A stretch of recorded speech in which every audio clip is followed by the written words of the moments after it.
Alright everybody, welcome back for some more Oblivion mod playthrough. It is I, Xilestar, and today we're going to be hopefully finishing off Shroud at Stalrous Manor? Shroud over, I think. Shroud over Stalrous Manor? Give me a second, I'm going to just confirm that. Yeah, Shroud over Stalrous Manor. Alright. So, last time we left off, I got angry at a maze. I wanted to mention something about that too. Okay. So, I edited out my first attempt when I had the map. I still have it right next to me. It's literally still right here, still in a paper. I haven't. I'll have to go through the video footage a second time to get the actual directions. I still have the save, so I can do it on my own time to get the actual directions. So if you go to the part where I actually finished it, I will actually show you, I'll actually tell you how to do it and be able to go from like start to finish kind of thing. So if you want to start it and go, oh man, I don't know like how many things, if we count every square as one tile, so the tile that you're starting in doesn't count as the tile for the next section. So if it goes go 1, that doesn't mean like you don't move because you're at 1. It means you move to the next one. So let's say this is a tile. If it says move left 1, you go, okay, so this one is left, and that's how far I move, and then so on and so forth. So that's kind of how I want to do that. So I'll definitely try and remember to put the what do you call it, the paste bin link right when it comes out. So right when that so right after I do all this stuff, I'll go through the whole like testing and stuff like that. I have no idea why my spells weren't working for some odd reason, because they're working now. So I have no idea what was going on with that. So yeah. So what were we doing? I found my gear in Husband's slaughterhouse. The huntsman, however, is nowhere to be seen. Okay. Did I collect all the ones in here? I think there was one there, I think. And there was another one up here, I think, right? There's like a fleshy journal. Okay, yes, we did grab all of them. Perfect. So that's all from chapter 5. Okay. So now we can just literally just leave. Okay. Are you ready? What's her name again? Faustus. Let's go. So I'm hoping to finish this today. Because I don't know, I just really just want to finish this mod. Alright. Alright, so light spell. Yes, let's go. Local map, please. Okay.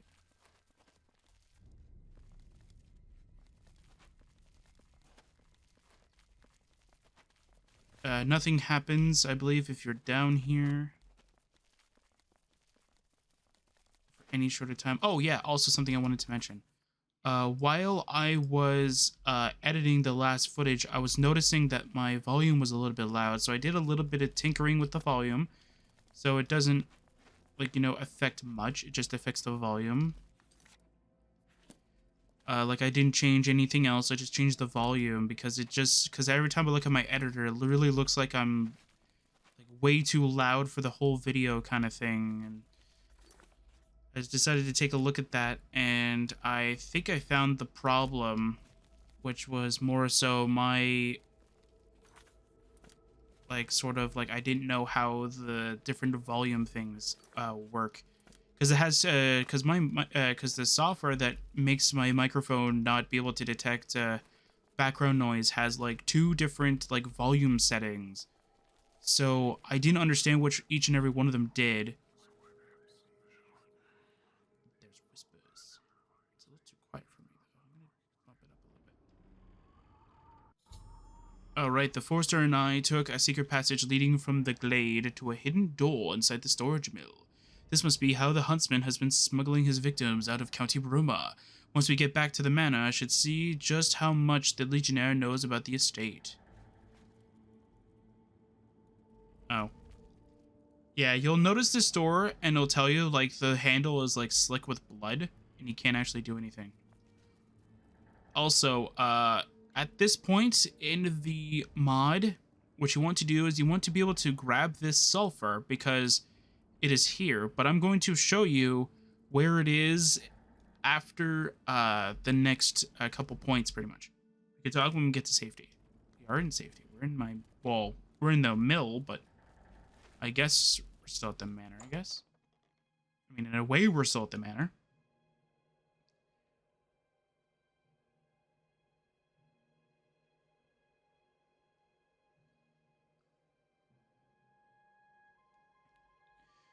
Wow, the game is being very slow for some reason. All right. No, so out here is not really your trigger then. Got it. I mean, technically we didn't clean this up, although I didn't really get a good look at it, though.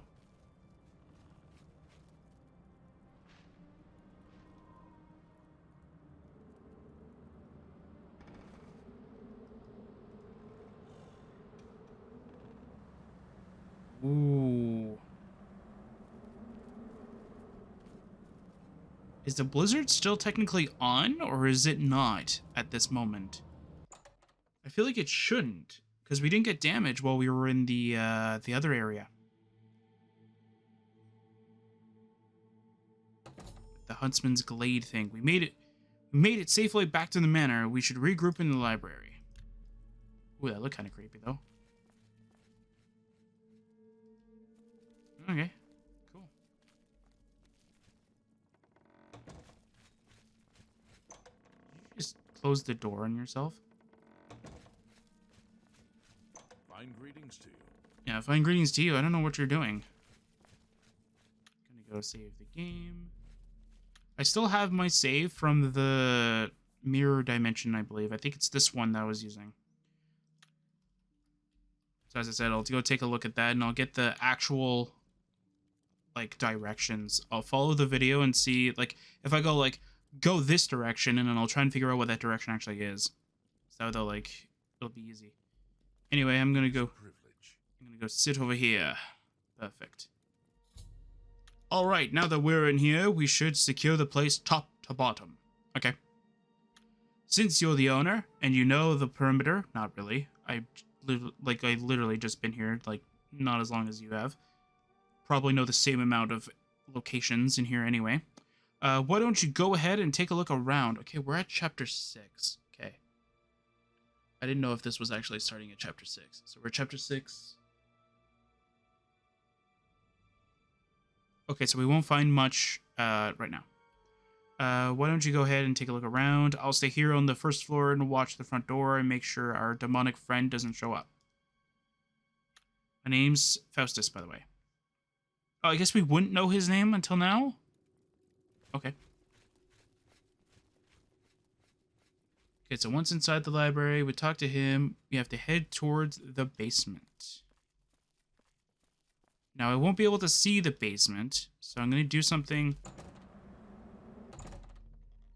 It's going to ruin it, but... oh, wait, it doesn't actually show the distance. Oh, that is very, very weird. All right.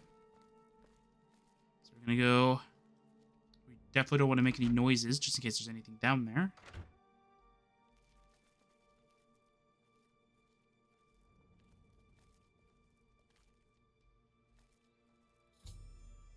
While securing the basement, I had another encounter with the pale creature from the attic.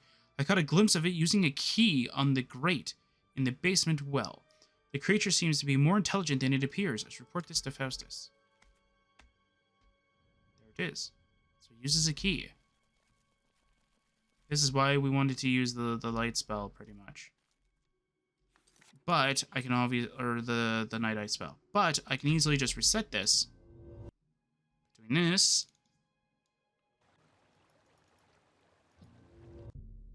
And then we go with light. Light's obviously way better than Night Eye, but Night Eye is very nice to have.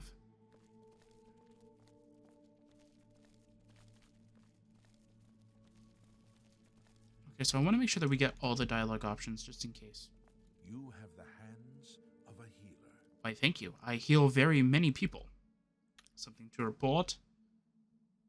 Uh, Huntsman, aid, basement, and ghouls. I think for the clue, we have to use the About Ghouls section. Ghouls are undead creatures that make their homes deep underground, typically in caves and catacombs. Basically, anywhere they can get a hold of rotten flesh, which they have an insatiable appetite for. Be cautious; they are quick, feral, and their talons are razor sharp. Always take a stealthy approach to ghouls in numbers, and if you're going up against one toe to toe, you must maintain full control of the battle. Yep, it's the same thing with like how a lot of media usually like to put as goblins as weak, but like sure they're weak on one to one kind of thing, but if they're in a group, you have to make sure that you maintain it. Otherwise, you'll just fall really quick. If you cannibalize someone before you die, you will become a ghoul if you rise from the dead. Cool. And if you get that, that's another clue. That's why you want to do that. Take care. Something to report? Okay, so yeah. So I guess the About Ghouls thing just ignores everything. Huntsman. It began with a strange decline in the wildlife population around this part of the Gerald Mountains. Me and my partner cataloged the activity. I almost said opportunity, and I'm like, that doesn't begin with A. So I stopped myself, tried to say it again, and then I almost said opportunity a second time, and then I stopped myself again. I became very suspicious when I realized the decline wasn't linked to the change of season.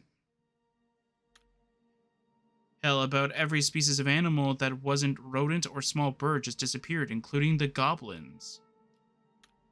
Only in the last couple of years have I been able to pinpoint the culprit, and only this week have I found out where he's been hiding. I suspect the huntsman has been operating in this region for a decade, if not more. So he's been here for a decent amount of time. What I don't understand is the number of corpses in that slaughterhouse. I wonder how many missing persons reports have been filed in County Bruma. Do they even care for divine sakes? World gone mad, I'd say. Yep. 8, I guess. Believe me, I've tried. The Legion refuses to levy any soldiers or agents that can help me banish this scum. And now, with this Oblivion crisis afoot, the Legion is already stretched thin as it is. Okay. Tried telling them that I was dealing with Daedra too, but I'm sure my reports are still collecting dust in the captain's desk. I mean, I can ask. Sometimes I don't even think they recognize me as a Legionnaire. Ooh. Served in their goddamn ranks since I was young, and this is what I'm owed. Silence, left to twist in the wind. Yep. Okay. Thought there might be something else. Anyway, partner. Some things are better left alone. Besides, it's not a story I'm willing to tell. Okay. Okay, so we already did all that. Okay, basement. A creature in the basement, and you say it used the well. This creature you describe sounds to me like a ghoul. This is where you would, ask about the ghouls section, probably. Sounds to me like a ghoul. Ghouls are undead creatures that make their homes deep underground, typically in caves and catacombs. I guess basements could maybe fulfill this requirement. Basically, anywhere they can get a hold of rotten flesh, which they have an insatiable appetite for. Some folks say that they are easily handled and practically harmless to anyone with a sword. Some even liken their claws to simple cheese knives. I can tell you that these monsters are not to be trifled with. Their talons are razor sharp. I mean, that's why people say they should be good as for cutting cheese. I don't know. They're quick, feral, and move at alarming speeds. They're even more tricky to manage in packs. I've dispatched many in my time, but I can assure you, it will not. If you're not alert at all, at times, they will take your life. What in hell? Did you see the light outside? Someone is here. Yeah. So you want to do the about... See, I'm wondering why... Maybe you can talk to him now? No. Let's see if you can do it sometime. No. Farewell. That's a bit of a missed opportunity. It should be should have happened at the about ghoul. Where'd he go? Should be at the about ghouls section where he would say, "Wait, did you see that light outside?" and then start running out.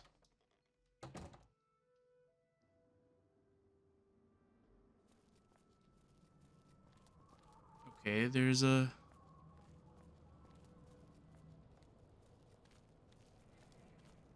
It is a privilege. I bet. Please, by all means. You. Please, go ahead. Oh, right there, Cassius. By order of the Bruma County City Guard, you are hereby under arrest for the disappearance of Sigdus Lebouche and possible assistance of suicide. As such, you are to come quietly, and any stolen goods found in your possession will become forfeit.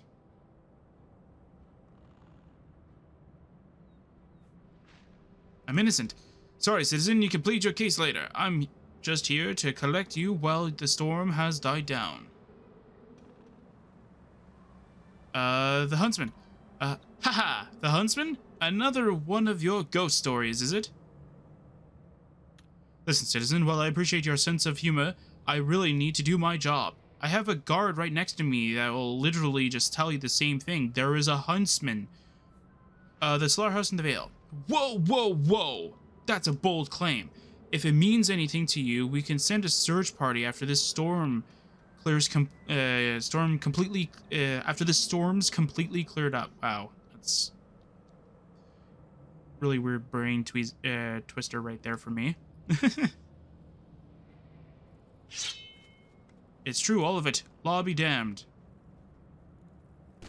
Ah!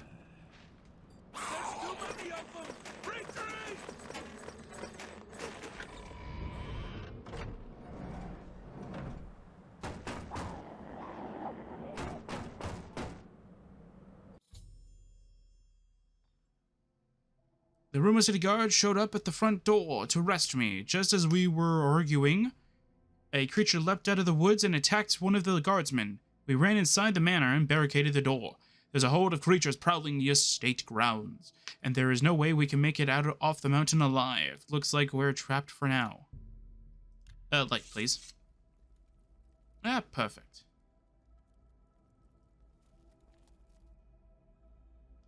What? All this excitement's got me hungry. Better not eat everything. Okay, so something that I have never done before. There's a candle box in there. That's interesting. Something to report. Trapped. We're holed up in here for now. I've handled plenty of situations involving people and animals, but these ghouls, different territory. Hopefully their savage nature keeps them from getting too creative.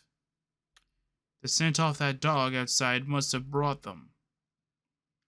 Yeah, why couldn't I say there's a dead dog over there? And why would I kill a dog out in the wilderness and it looks like it's been rotting? And first of all, there's no reason why you would bring a dead dog like to a manor you just got and go, ah yes, this will make a fine decoration. As long as they don't breach that door, we should be safe from them. My only concern is the scarcity of the food. The mill back there had supplies and rations to keep the six of us holed up here. The six of us up here for months. Since we're stuck inside the manor, time is short. There should be a comma there to separate it. Time is short, no matter how dull those creatures are outside are. That well in the basement. If that creature has been using the well to get in and out, then it must lead somewhere. That is indeed correct. It should lead somewhere at least. Ghouls need corpses to feed upon, so their dens are located close to fresh sources. That cave must have an exit out the side of the mountain somewhere. The ghouls can easily move between the subterranean and surface world with a small cave. because they're thin, right? So they're thin and short, kind of, not short, but they're thin and lanky kind of thing. So they can easily like fit into narrow passages kind of thing. Maybe you could snag that key and descend down the well. Ooh, maybe. There has to be something you can whip up to use against the creature. Bait, perhaps? A sedative? Ooh, sedative. If you can deal with the ghoul and make it out of here, then you can go get help. That is true, I can. I could hold down the fort and turn these guards from greenhorns to soldiers in no time. Well, aren't they already guards? Shouldn't they already have some kind of form of training? I'm not worried about them. My trust goes with you to carry this one. To carry this out. Carry this one out, I think, would be just a little bit better. Anyway, take my field kit with you. You're going to need it. Good luck down there, soldier. Take it. It's like potions. Novice Mortar and Pestle.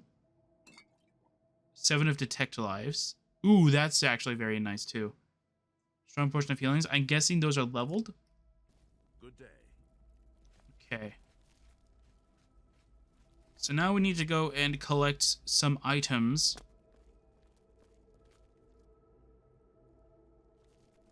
But I'm not... Ah, yeah, okay. So you probably need to talk to him in order for it to initiate. Alright, so I was correct when I was trying to figure it out. Okay. So...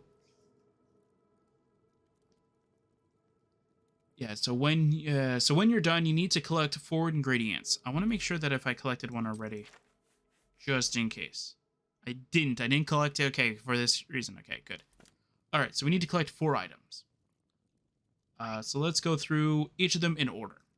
So we already know where the sulfur is when it's in the storage mill. When you don't collect it, or if you didn't pick it up ahead of time, or you wanted to do something like this, here's where it is. It's right up this little shelf here. I had a suspicion that when I read this walkthrough, I had a suspicion because it says storage mill on the first floor along the back wall on top of silver plate. If you haven't found the sulfur prior to chapter 6, it'll be moved to a shelf hanging on the wall inside the kitchen. So when I first found that out, I was looking everywhere in the kitchen trying to find a shelf where it would be perfect on, and I found this shelf over here, and I thought this would be a perfect, like if I were to put it anywhere in the kitchen area, it would be with a bunch of other ingredients as well. So sulfur right here, pick it up. This ingredient could come in handy. All right, next thing is ground spittle sticks. That is in the attic. So let's go head to the attic with lag for some reason.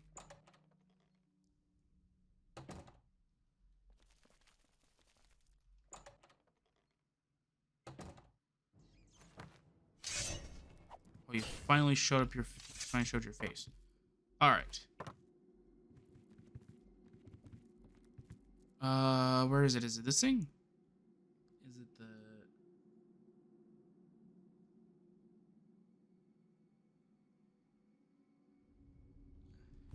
I'm guessing it's that one.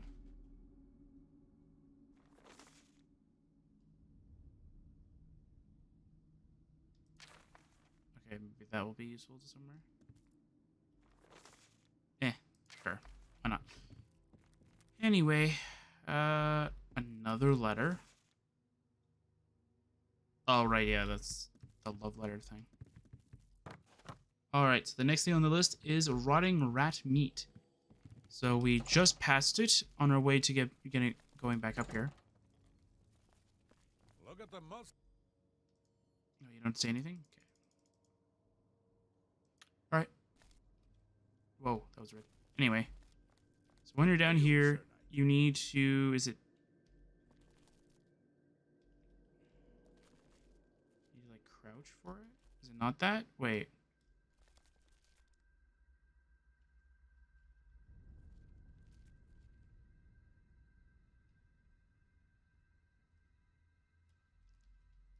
It says to search the corpse, but it's not letting me search the corpse. Did I already pick it up by accident?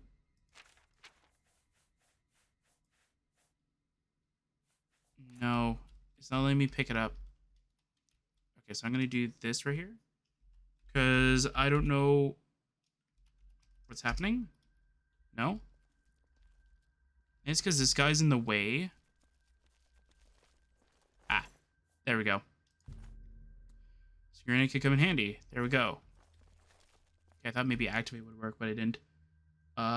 Then we need to go to the library area over here.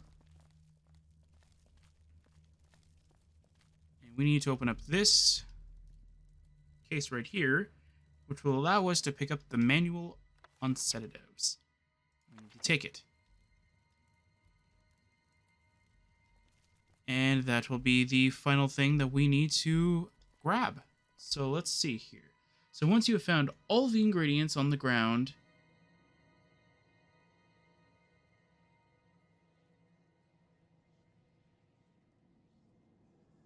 oh, I think there's a typo in here. It says grind the salt chunk, but I think that's from the other thing we needed to do.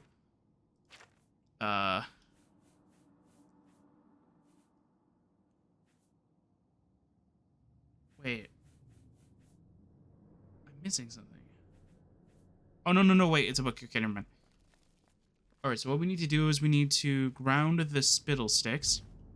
You grind the spittle sticks into a fine powder. Okay. Let's see here.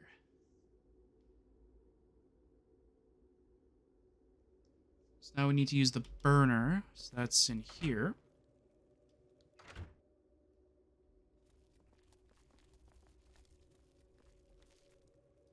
The burner. Use the burner. Yes.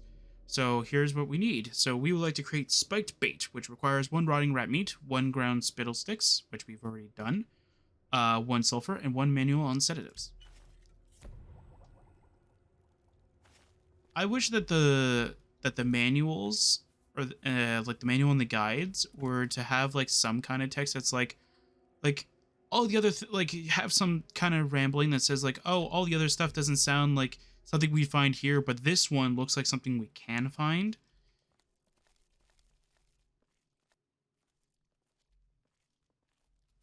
All right, so what we need to do is we need to, you don't really need to sneak, I'm just sneaking around here. We go over here, we can click on the bait bowl that's right here. This bait bowl will not be found until you actually have made the bait itself. The bait has been placed, now I just have to wait. The smell is strong, it shouldn't be long before the creature shows up. This is where I'll plant the bait. Oh.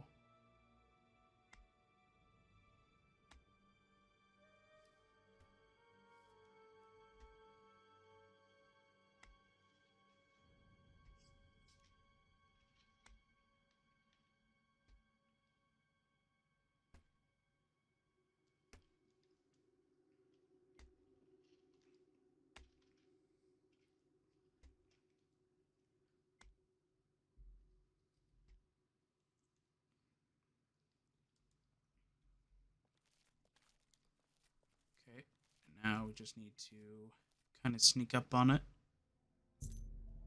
Activate it, click E, or whatever you have as interact, and as the creature eats, you snag the key hanging from its loincloth. And once you do that, head down the well, to the bottom of the well.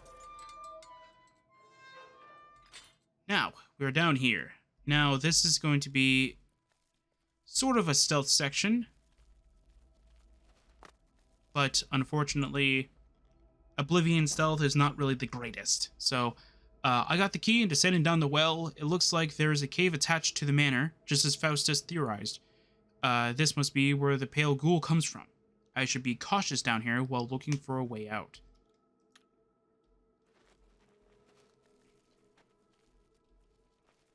Yeah. So I don't need to sneak around here. I just don't know where...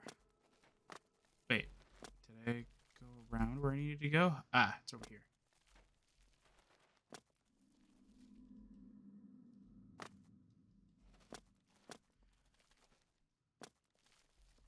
Area is not really that great with really low light spell or really low light effect. So, yeah, the cave seems to only be getting deeper with no sign of an exit to the surface in sight.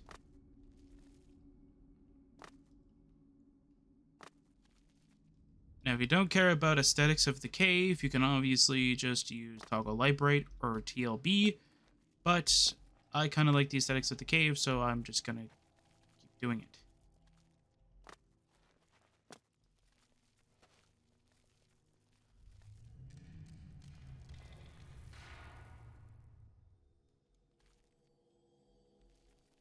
That's a pretty interesting sound effect.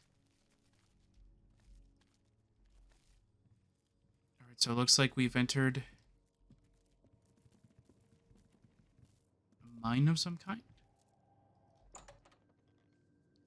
The cave under the manor connects to some kind of old underground mining settlement. Could this be linked to the abandoned mine nestled in the mountainside that I explored before?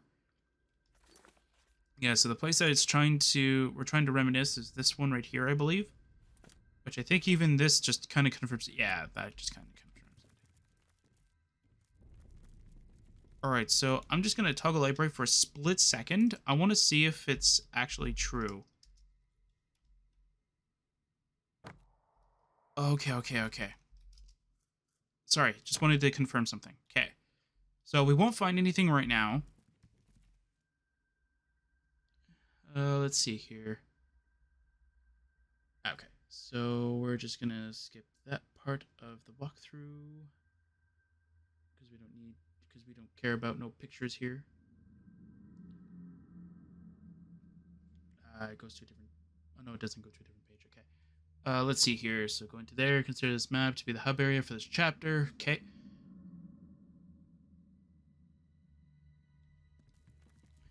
Okay, so we need to go over to here. There's a long stretch of track leading further into the mine. However, the track is obstructed by a large collapsed water tower of sorts. Maybe I can get this crane working so I can lift the tower and clear the track. So the thing that it is talking about is this right here. I wish it would wait until like we were close to it so we can actually see it, but it's fine.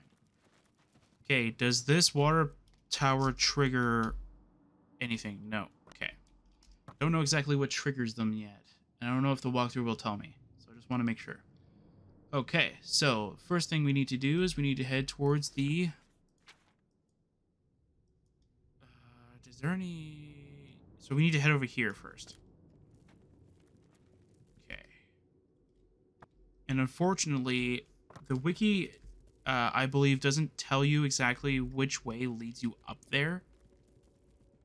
It just tells you, oh yes, you just need to go to this location. Which, don't get me wrong, is really helpful, but doesn't really help when you're trying to figure out how to get up there, right? Because this is on a raised platform, so how do you get up there? I hope this is where you go. So you go to mineral processing, go up here, which will hopefully lead you outside. Through mineral processing, go up here, then you'll meet to the Eastern Living Quarters. Okay, so I want to check something real quick. Okay, I want to try not picking up those items this time and seeing if that changes anything. Oh. So we're going to be killing some rats. That might cause an issue. Hey, look, gold. I'm not going to pick them all up. Ah, okay, so that's not where we need to go. I think this is where we need to go. Yes. So we need to head to the showers.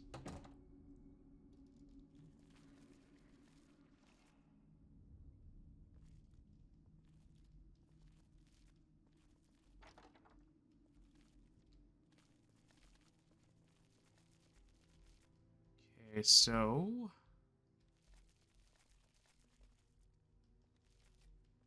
this part can get a little confusing. Believe me, I get confused sometimes. But you want to head up the stairs there. And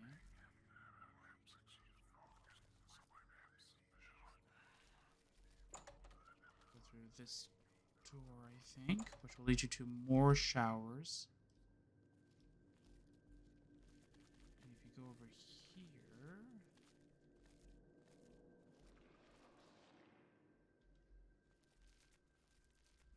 Is it over here?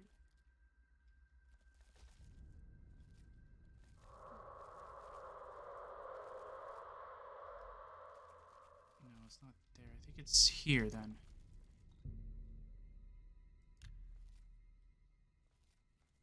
Yeah. So you go over here, you go to the prospector office key. I believe. Let's see here.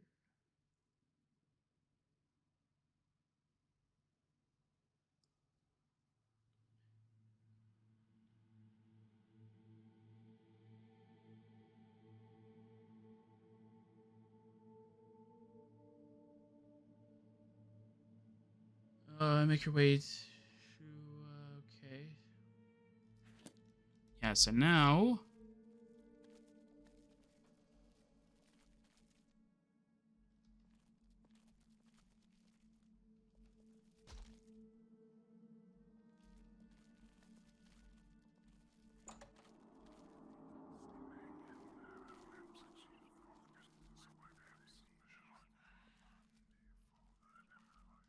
I'm gonna do this just because stealth in this game is not really the greatest. But I believe that if I am indeed correct, this is when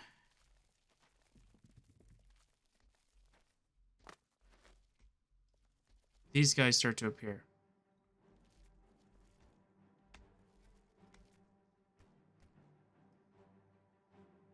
Technically, they shouldn't see me because I'm invisible, but... And how their detection actually works is that if you are close to them, and due to how enemies work in this game, the detection is really, really weird.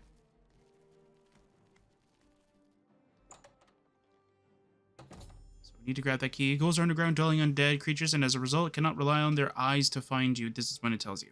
They have developed an acute sense of smell and will detect you if you get too close. Ghouls are all lethal and should not be engaged in combat. However, there are some situations in which you will be able to eliminate one if necessary. Okay. So the reason why that the mod gave you these in particular is because it wants you to be able to detect these guys. All right. So I want to check my health for a second. Okay. Let us find out how much damage they do at a very high level. I've already found out in the low level, they practically almost kill you. My character had pretty decent HP. So let's see how far they go with a very high level. And I get super detected by accident. Oh no, you've detected me.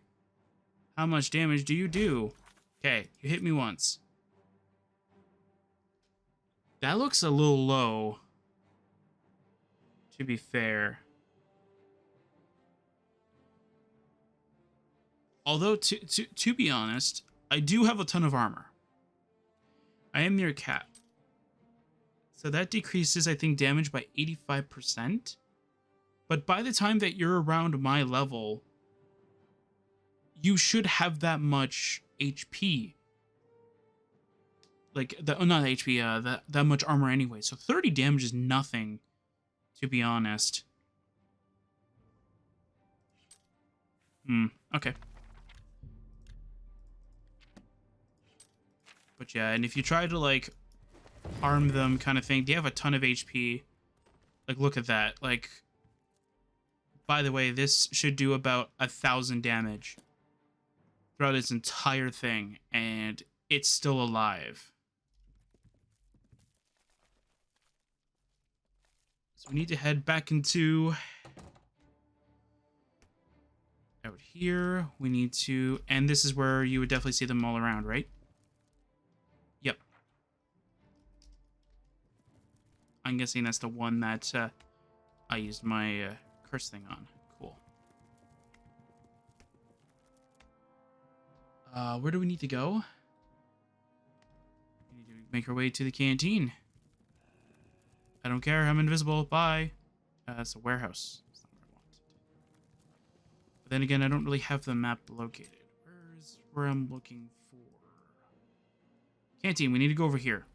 I think this direction is the one that actually can get you up. stairs faster. There's one that'll actually give you a pathway up. This way. Okay. So here's the clinic. And here's the canteen that we need to go to. All right. Now, I'm going to go and just stand.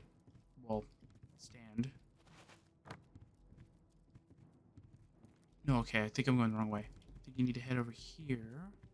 Should be... Ah! There's a ladder. Leads to the annex.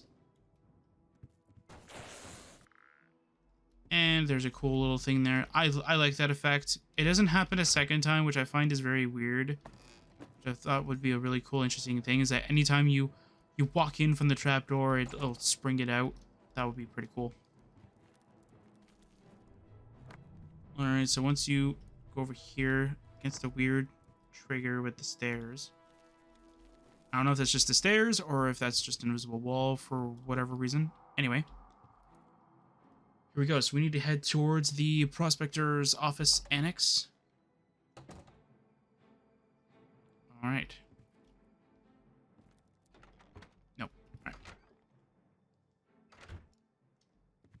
Alright. Once you're here, open up this door. We already have the key, so it doesn't really matter. Sorry, I thought there was a red glow there. Alright, so once we're down here, we can open this up. We can find frayed note. Okay. So this is about the ghouls. Alright, so there should be... Is it in the lectern? No, the key's right here. Okay, so the crane platform key. We need this. Alright, so before we leave, we're going to go grab the final note before we go and grab every other item that we need. Alright, so...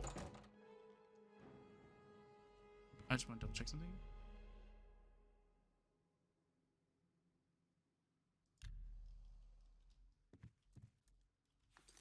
Do I just need a torch? No. Okay.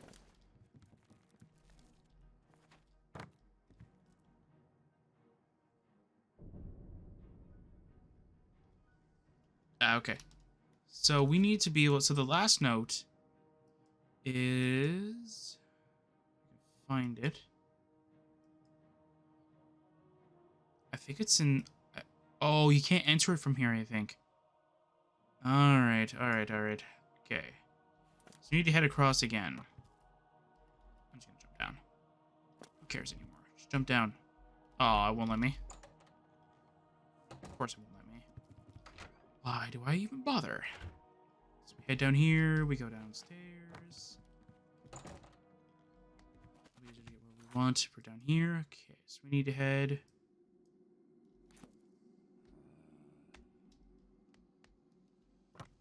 over here. We need to go to mineral processing again.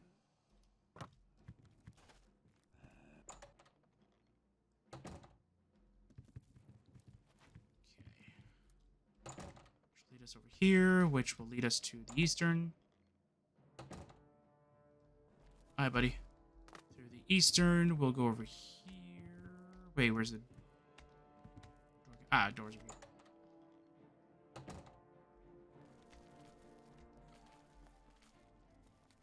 Okay, we go over here, we go around. Down here, I think it's through this door, then through here. We'll go to the western living quarters. All right. So now through the western living quarters. Okay. Barricade?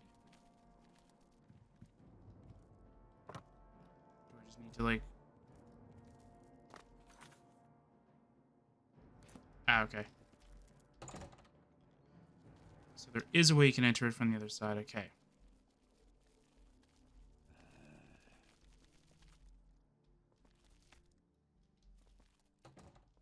Oh, right. It's over here. This place can get you very turned around real quick.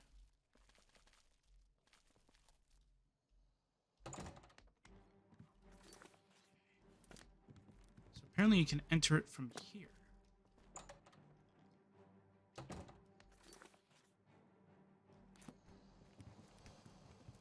Is it just because, like, it's just further down? Ah, that's why. Alright, so go to the western. Okay, so I don't know exactly where it's located. But according to this, it says...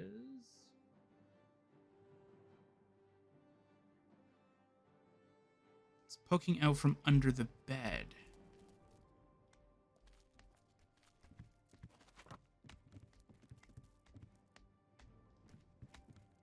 Ah, right here. Perfect. All right. So now we have all the journal entries from this chapter. That's it. We're done now. So we've picked up all the items that we kind of need, except for the side quest that's down here, and the main quest, which is to pretty much get through this entire area. All right. So we need to go to, I believe it's called the warehouse, which I think we can just do if we just go up. Oh, wait, we have to go back up. Back up. And we have to go around. I think it would be faster if we just go from up here. Go from here. Is there any other hidden items in here? There doesn't seem to be any. Alright, so we need to head down here.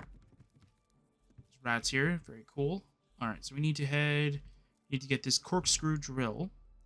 Drill might be of some use. It will. I think that's it, unless there's another item I'm not remembering, but that's just it. Alright. So now we need to head back up to where that drum is over there. So let's go back to the canteen.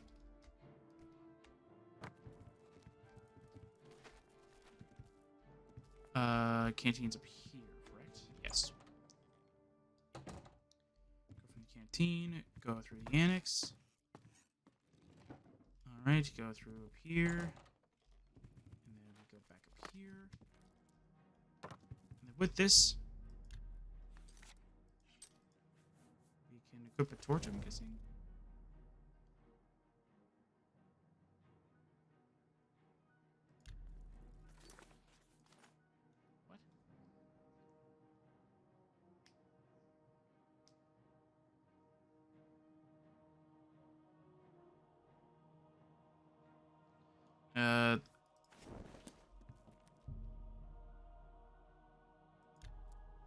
I have all the requirements.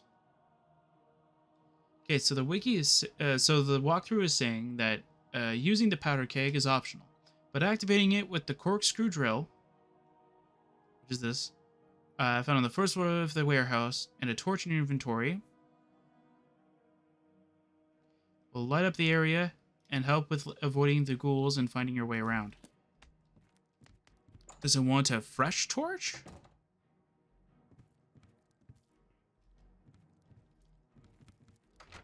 Does it just want a fresh torch or something? Because I don't understand why it's not working.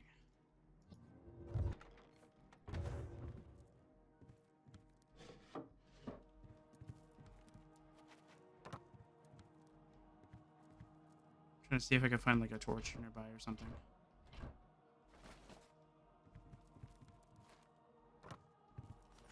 Oops. It's definitely not something I wanted to grab.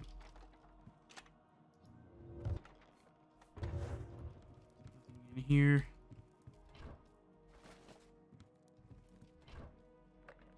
Actually, I have some in the chest, I would believe, right? I mean, I should.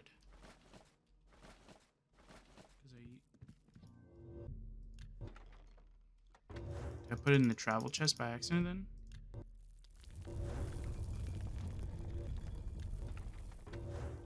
No? Alright, so I guess I gotta go. Okay.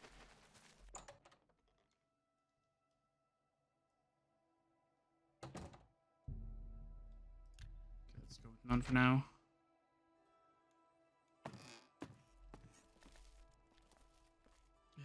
It's this one. No, no, no, wait, wait, wait. No, no, no, I know where it is then. Oops. Thank you. It's you then.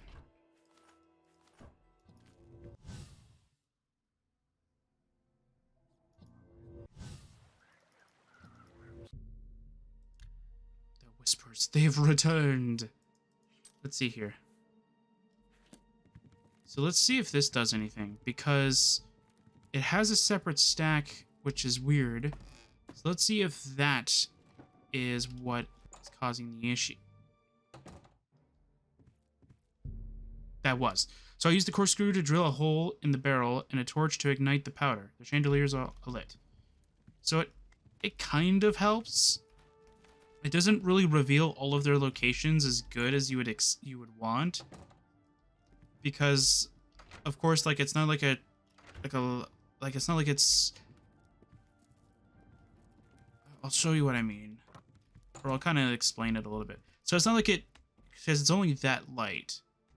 So it kind of helps.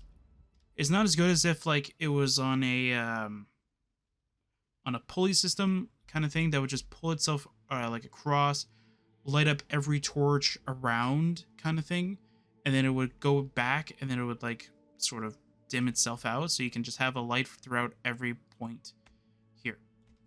All right. So now that we found that, I think it's just because this one had no life and it didn't detect it. Like it didn't detect that it had low life on it or something.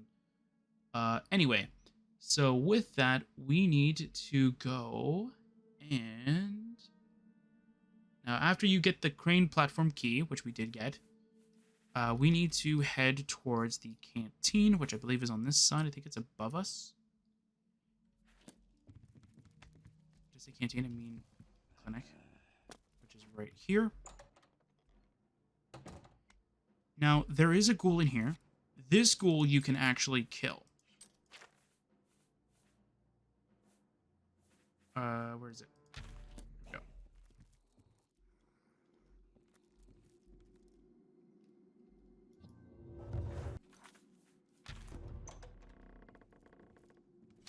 As you'll see. See, I can kill it with one strike. And you'll be able to kill it. And if you want some recovery potions and such, here you go. Here's some really good ones. But we don't really need it. Okay, so we need to go behind here. And I believe it's in this closet. To find this. A crude surgeon's saw. We need to grab this, because we're going to need it later on.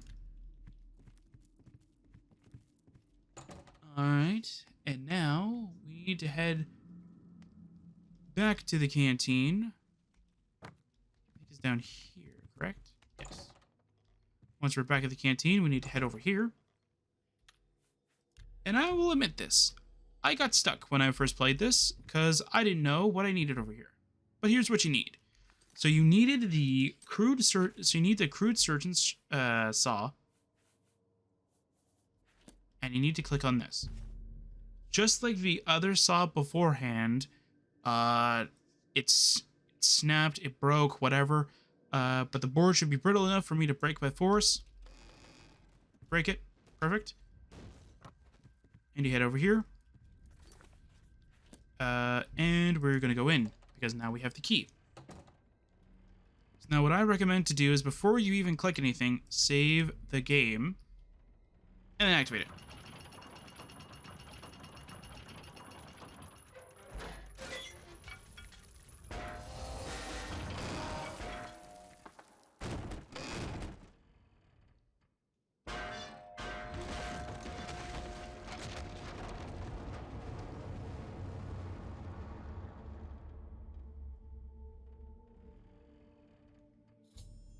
After using the crane to lift the tower out of the way, the mechanism broke and everything came crashing down. Hopefully the track is still intact. Alright.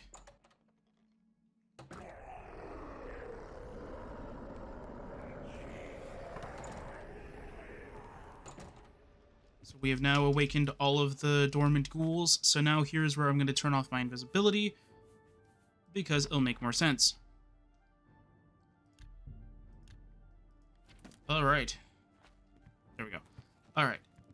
So you will be met with one ghoul on the left and the right, technically that, and one in the center.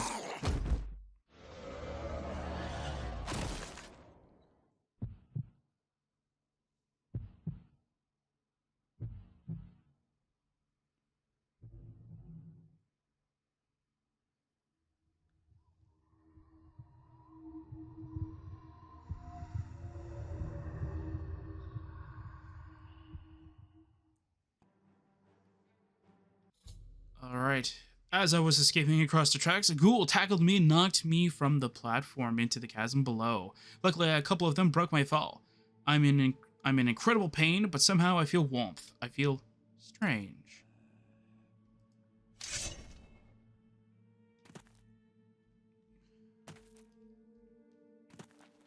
Alright, I can barely see where I'm going. Alright, there we go.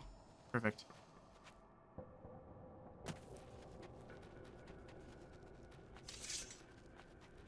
There's only one clear direction. It won't let you kind of explore around down here, so let's try and figure out where that is. In this complete and utter pitch darkness. Alright, so if you keep heading the same direction, you will somehow meet up with a building. Ah, here we go. There has to be a way out of it, out in here. The ghouls can't be too far behind. So I need to find a way out fast. Alright. Let's use the dog outside if you can hear that. Alright. So now we're in here. Let's see here. So we need to go and find a ladder, which should be... Ah, right here. I don't know how our character's going to reach that, but our character can reach it. Alright, so now save here. And you need to kind of head over here. Now, you'll pick up a hammer. You found a reinforcement hammer, which can be used to barricade doors, preventing enemies from following you through them. However, once the doors are barricaded, they can only be unlocked by using a lockpick or spell. So choose wisely which doors you decide to barricade. For some reason, when you pick up the hammer, it's supposed to have a quest pop up specifically for this one. But for some reason, it doesn't do that. So what I'm going to do is I'm going to be right back in a second, and I'm going to tell you guys, like, if you want to have, like, the proper quest progress, what you can do in order to have that. So give me a second, and I'll be right back. Alright, so hopefully everything's going to be good. Just give me a second. Alright, so now... if you want to be able to progress further from this point, so when you pick up the hammer, I believe it is supposed to display this. Found a hammer with a steel head. I could probably use this to barricade doors and slow down any enemies that pursue me. Alright. So we already know that ghouls can open doors. We saw one. So which means we want to be able to barricade every door that we see in here. So right now we have this door over here, which is the door that we entered from. And we also have this door over here, which leads to a rock, but they can definitely shimmy there, and we definitely don't want that. So what we need to do is we need to go and activate the spell that it gives us. It gives us a barricade door script. So what we'll do is we'll just tap it. It'll now lock it. Now, if we go towards the other door and we do the same exact thing, I believe that another quest pop-up should occur here, but for some reason it doesn't trigger. Because if we look around here, I'll even turn on toggle light bright just so we can actually see everything in here. These are the only two doors that lead to the outside. Everything else in here doesn't really lead anywhere outside. But for some reason, it doesn't trigger the next quest progression. The next quest progression, of course, is this one right here. The doors have been barricaded. Now I just have to find a way out of here, which makes sense. Alright, so now we need to go up here again, but this time, instead of dropping down to go pick up a hammer, we need to go over here, which we will find this little opening over here. Now we head down said opening, we will see a iron gate, but it needs a key. We don't need a key, though. I used a reinforcing hammer and broke the grate down the center. So we just bashed it open pretty much. Now, once you're down here, is where things get interesting. So right now, we need to click on this. Track shift into a forward position, the rail connects. But now, the ghouls have found us. So we need to pick up this corroded key and open up this door. And we should be able to see them close to us because my special awareness will kick in. And as you can see, they're now in the door. Now, I believe if you do not lock said door, I've never actually tried it, they will actually come in, actually. Let's find out ourselves if that actually will happen. I just won't do the quest progression because we won't progress from this one. Okay.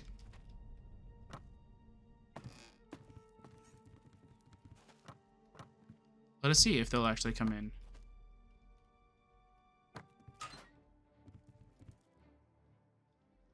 Now, remember, the door is closed. I closed the door. So they do open doors. Confirmed. So with that, you want to have the door locked. I believe they can hit you from the door too, but sometimes Oblivion's really weird like that. Anyway, with that said and done, we need to go towards this one right here, which we will ride over to the abyss. Let's go do that. Now, if the quest doesn't progress here, there's another one that's supposed to occur. After that, it works perfectly fine after that, I believe. All right, so it didn't progress.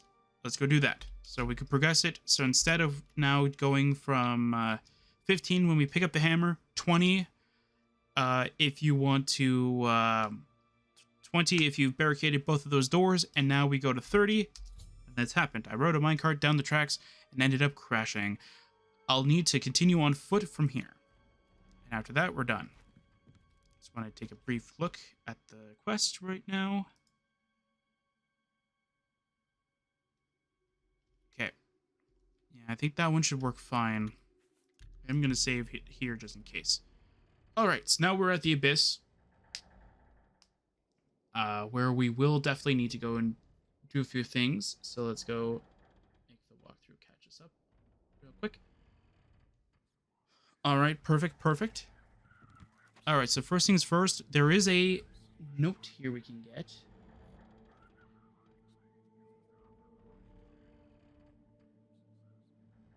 Okay, so let's see if we can get that one. Alright. So the first note is over here. We get crumpled orders. We'll take that, which will be a part of the Huntsman. Alright, so now we need to figure out how we're going to be able to get over here. Because we need to be able to get onto the other side. There's nothing of note in here. I'll even show you through toggle light bright. There's nothing to note over here. As you can see, nothing here. Even these pickaxes, I believe, you can't pick up. Yeah. You can only pick up a random shovel in there. But there's nothing in here, nothing else. Look at that. Wow, so cool. Nothing in here. Alright. So, now we need to be able to get over here. So we're going to save it here. You need to drop down over here. And with that, you need to be able to jump over to here. I missed because I bunked my head on something because my acrobatics is too high. So we need to be able to do a little bit of toggle collisioning, you know? And once you're over here, you'll get to this point. Now through this point, you need to not bunk your head on anything again. Get through this middle part. And once you're over here, I believe you can just run straight across and then you should make it. Now, once you're over here, you need to find this trapdoor up here and click on it. Now, once we've clicked on it, we'll be on the opposite side. Again, this side, oops. Now, this side, again, doesn't really have anything going for it, as you can clearly see. The only thing that it has is these little levers right here, which will unlock certain portions of this. I believe this side will unlock this side, which is kind of what we need right now. And I think the one on the opposite end... Or on the opposite side, I think? There's another one in here somewhere, I think. Just don't know where it is. Exactly. We'll actually open up this side. So that's something that we will probably want to have later on. Alright. So now where we need to do now is we need to go over here, which in this area, we need to jump up here. I have high enough acrobatics, but you should be able to make it up here. I mean, I did it with 25 acrobatics, so it shouldn't be too difficult. Get over here. Once you're over here, I think this probably unlocks the other area. Yep. Now this part is a challenge.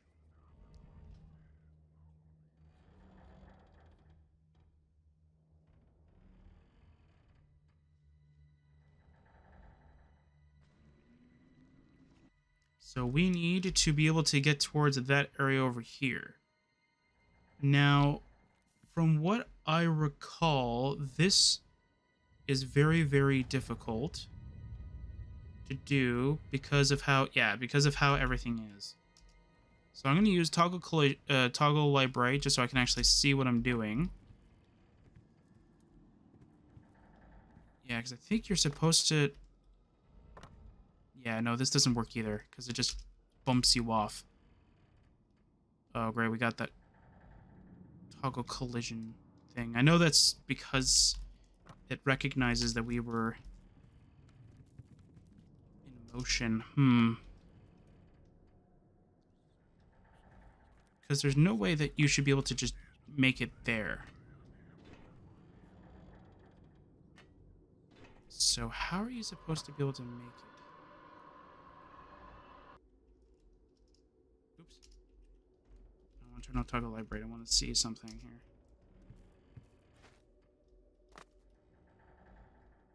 Okay, 50 speed, 100 acrobatics. You could definitely make it. You might be able to if you just ramp yourself up here and then jump. Oh, wait. Maybe you need to go in those crates and then jump here. That could definitely work. Let's see here. Can you do it? No, you got the gradient. Yeah, so you have to kind of lean yourself up towards here maybe and then jump. Yeah, that's exactly what you're supposed to do. You're supposed to get as close to there as possible, jump, and then you make it here. Then once you're here, you need to be able to jump. I definitely need more speed. How far am I?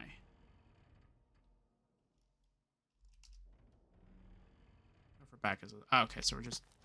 Alright, I'm just going to reset my progress then. Alright. Alright, since we were over here anyway, so we need to go from here. Need to keep jumping there. Does it say anything weird about this at any point in time? Up in and out of ore buckets until you find the one to ride. See below. Yeah, so... Pretty much you want to go to this one, and then ride this one down. And then this is the one you need to go to. So I want to check something before I do anything. I did grab it. Okay. So now, here is another stealth section. Unfortunately, it is very difficult to do this stealth section. So, I'm going to use my effects.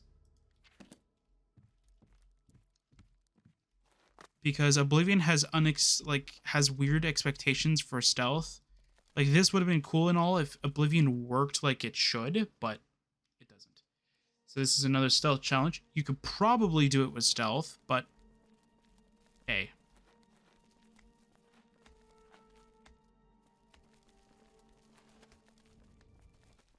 Yeah, the detect life is definitely going to be your savior here. So if you have any items that allow you to detect life, use them. Doesn't matter.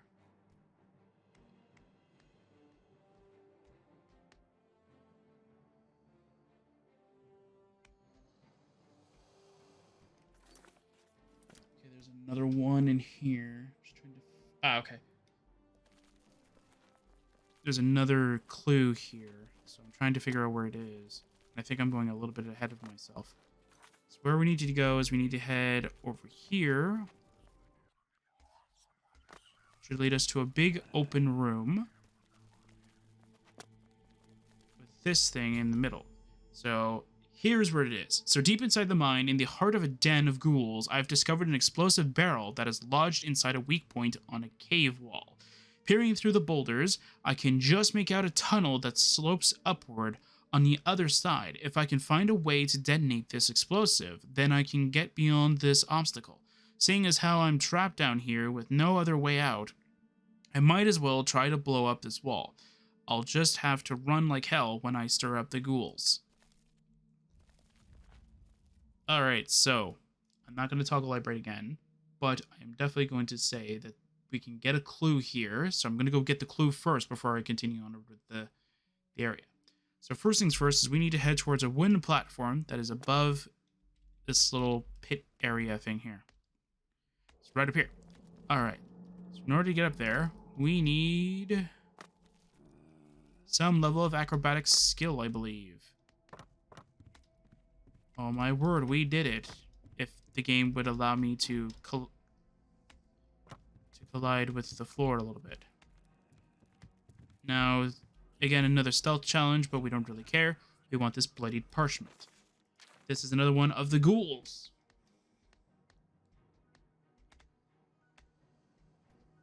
Alright, so now that we've got that, we're going to continue on with the walkthrough for a little bit until we get a little later on.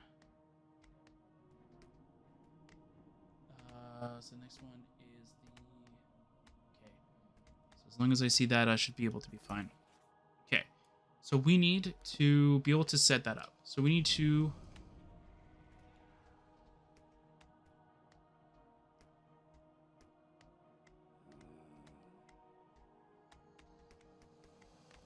Okay. So we need to go over here. Go this direction. Right? No, it's not this direction. Or am I too early on the turning? Might be too early. I think it's here, and then we do the turn. Once we are here,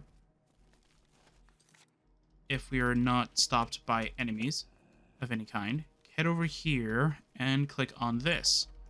Activate the door, and then we need to grab this spool of fuse. So you pull a length of cord from the spool. The cord appears to have an oily coating with a black powder filling in the center. This might be useful. Alright, so once we grab that, we have to head all the way back.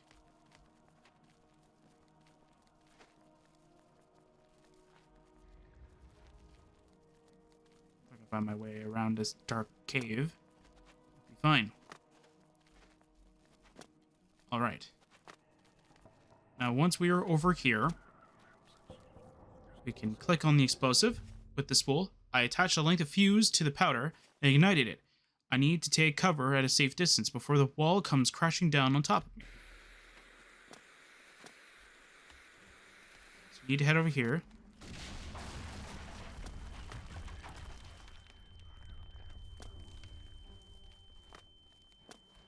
So now we need to not get stuck on rocks.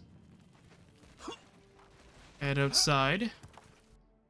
So we head towards the quarrying tunnels. I believe this has multiple different ways you can go. Taking a look around. Never know what you'll find. So there's a way up here you can go.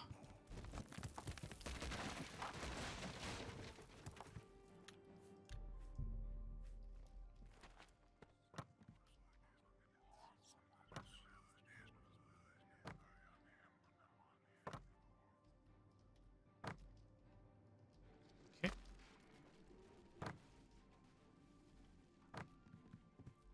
And that's one way you can go.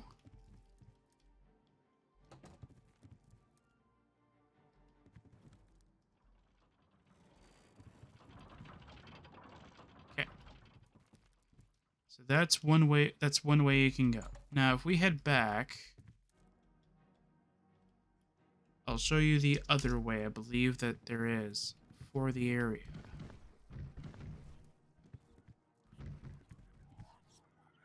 I don't know where I am, though.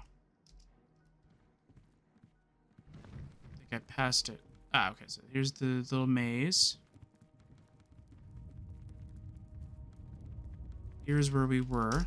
So let's see. Oops. So there is another way we can go. I know that for a fact, because I used it before. So it's down in the caves area over here. But I think that there's ghouls here, so you don't really want to use that way.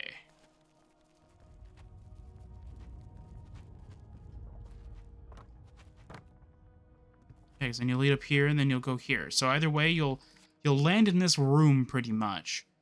The thing is that this is probably the quickest way, but you'll probably end up finding a lot of ghouls, so they'll probably hinder your progress. Whereas over here, you will pretty much like not be injured by them, but you will have some certain false platforms like we just saw on our way back. So once you're here, continue forward, go to here, go towards the shaft area over here. Once we're at the shaft area, you want to head down and then head all the way back up. Over here.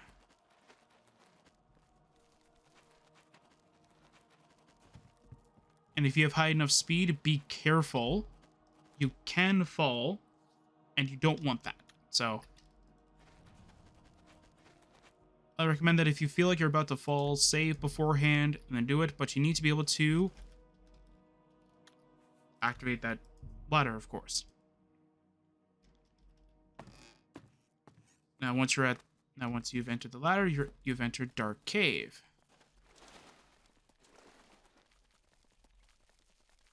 And you'll probably recognize this area a little bit.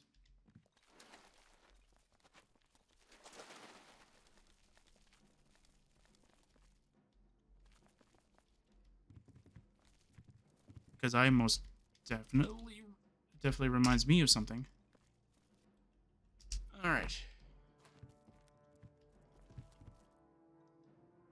Okay, so we need to head up here.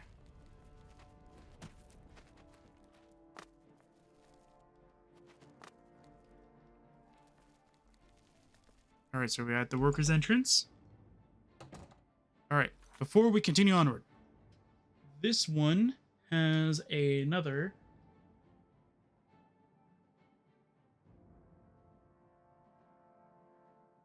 this one has another clue. Okay, so I need to... So I'm going to go a little slower here, just so I can find it here. But what I'm going to do is I'm going to grab this one. And we're going to go and barricade this door. Because that is smart. So we should be safe. There should be no ghouls because they're all behind us. And just in case, we're going to barricade this door too.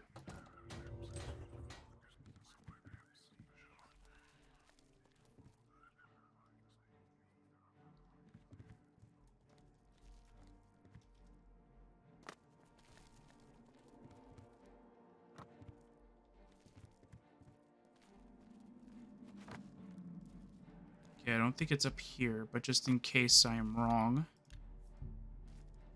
just save it. Wait.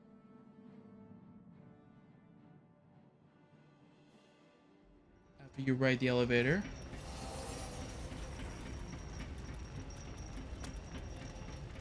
Ah, here it is.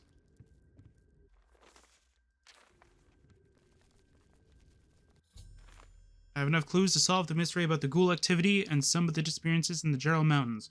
Ghouls are created when an individual indulges in cannibalism before they die. If they rise in undeath, they'll come back as ghouls. I found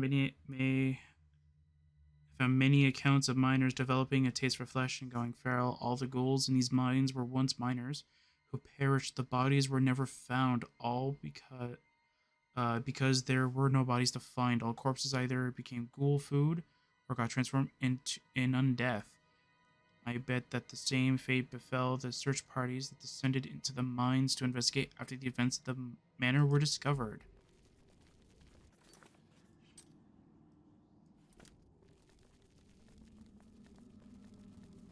Alright, so we found pull the lock here so we can escape. By removing the last obstacle, another way forward has been revealed. This place looks familiar. Could it be? Yeah, we're back at the mine area. And now we leave the mine area. Now, I'm going to save after this pop-up message. I've successfully escaped the underground mining complex within the Gerald Mountains. I need to get back to the estate as soon as possible. I should check on Faustus and the others if they survived. Yeah, it's been like almost forever since we've seen them. Alright, so I'm gonna go to the part where we were at. Are we at chapter 8? No, we're not.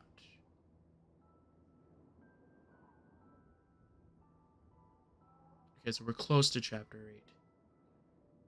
Which is good for us, to be fair. Just gonna go and change the clue. The final point.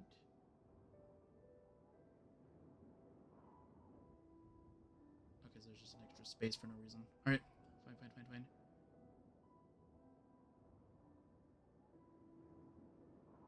Perfect. Okay. So I did save, right? I'm gonna save again just in case. Okay.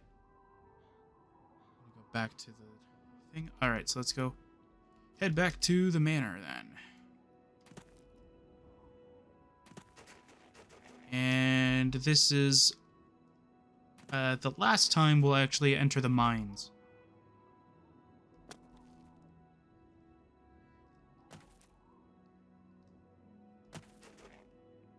Again, Oblivion stealth, not really that great, especially since enemies will always constantly like hunt you down for a decent amount of time. Even if you're like 100% chameleon stuff, yeah, it doesn't work. Oh, that's not good. I'm actually curious about this. Is this actually a tree that was there? I'll have to take a look at it because I don't remember there being a tree. Maybe there was a tree and I'm just not remembering. Anyway, if you try to enter from the front, it'll tell you, oh yeah, remember a heavy chest of drawers is blocking the other side of the door. You can't get it to move. So remember, you have to go. I like how the guy's shield is still here. His shield and sword, but his body is gone. It's funny. Anyway, you have to head over here. I think you have to get a good kind of like angle on the tree kind of thing. Yeah, it looks like you have to get a good sort of like angle in the tree in order to be able to get across. Sort of like how I climb mountains, where you have to find that little grassy patch and then you'll be able to, and you know for a fact you can get up there. But once you do, you can get up here. I'm surprised they didn't try and barricade the second floor. I would have definitely have done it just in case.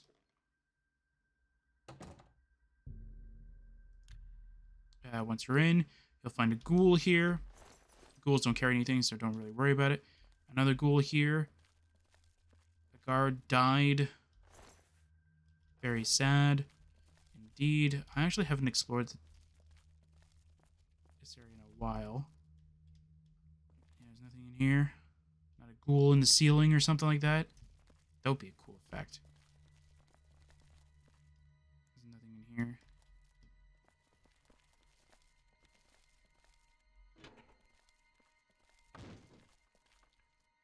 Nothing in here either. Alright. Let's head downstairs while flinging a shield across. Very cool. And once we're down here. Nothing in here. Alright. Gonna go turn off my chameleon for now.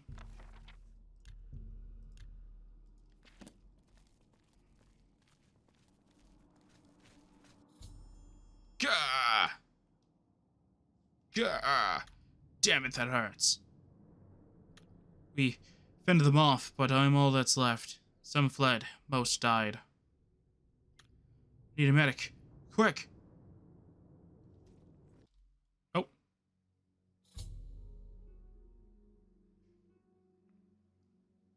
When I returned to the estate, I found Faustus severely injured. Shortly after, the Bruma City Guard reinforcements arrived and promptly arrested me. A Bruma guard captain approaches and shouts, "Lay down your arms and come with us. You are under arrest." He slaps you in manacles.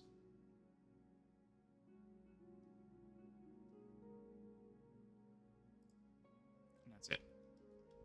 Alright. Well, they didn't really do a good job at taking my stuff. I have my armor and stuff, so I could be able to kill anything that comes here.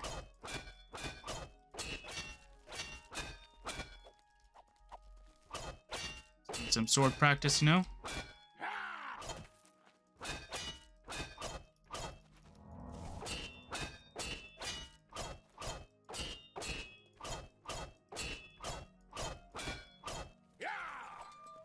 Oh. Hello there. Hey, come on. I'm getting you out of here. We've got a mystery to solve. Mystery? What? You're not going to back out on me, are you? Don't you want those visions out of your head? I mean, sure. Seriously, though, I've uncovered a lead. You have? What is it? I was thinking about when you were talking, when you were talking to me about that vision you saw, the memory of my father. It hit me. When I first started my career as a guardsman, I remember my captain talking about keeping all the evidence we collect stored away in the castle. There is an old evidence lockup that was sealed away long ago within the castle. The secret entrance is in the Lord's Manor. Okay. Be careful in there, though. It's off limits to outsiders, and if you get caught, it'll be my head. I won't be able to break you out a second time. The Lord's Manor should be safest to explore around noon. Okay. Well, we don't care about time limits. Or we don't care about times of day, so we're just gonna leave. Also, this actually will be a permanent fixture in the Bruma. I thought this was a separate cell kind of thing. It isn't. It's actually a part of the normal cell. Hello? What can I do for you? Yeah, I was wrongfully imprisoned. Tell your captain or whatever to put him in cuffs. He's wrongfully accused. See, now, this is where I would get caught if I would actually break out of prison. Anyway. Okay, let me go through their barracks. So here's the Lord's Manor. We've already been in here before, remember, in Evelon. So, but first, though, I'm just going to use Shadow Walk. Who cares? Shadow Walk ourselves through. The book just kind of helps without taking health damage. Anyway. Once we're over, I think it's over here. Need to go click this. No, it's this one. And it's this one. And we go through this tapestry carpet thing. Yeah, don't like physics on that boy. And then we go through this Castle Bruma old passages. Ooh. And then there's rats in here. You can handle them.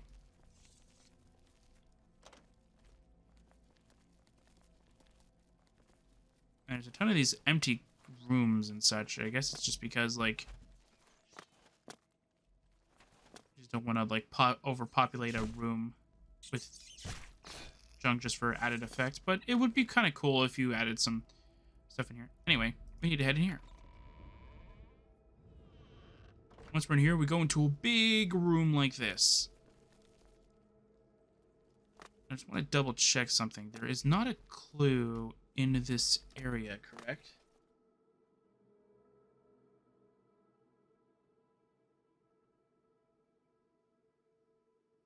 Oh, there might be. Wait.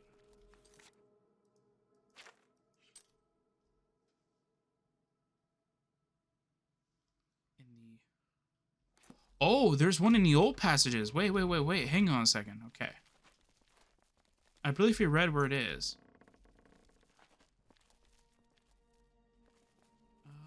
Where is it?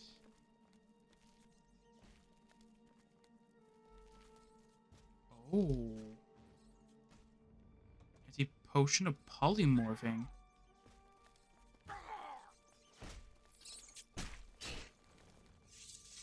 Another one here. Want to handle that one? Good job there, buddy.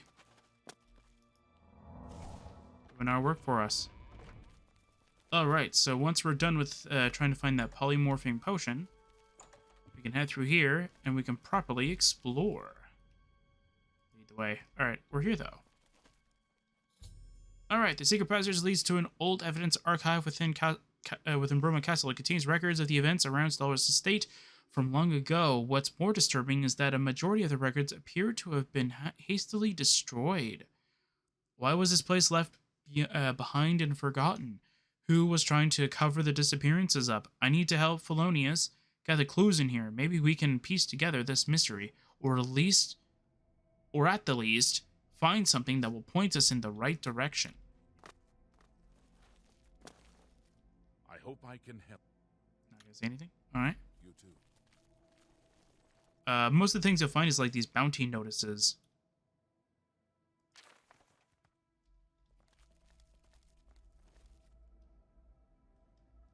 That's mostly what you'll find in here. There's one that was there.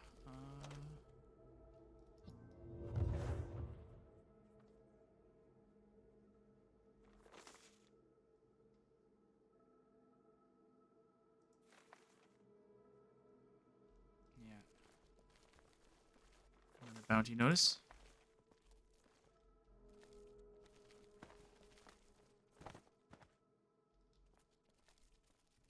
Actually activatable? No, it's just a static. Alright.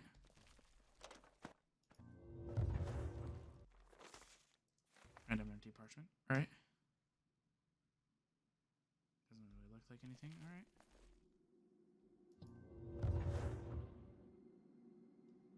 Another bounty notice.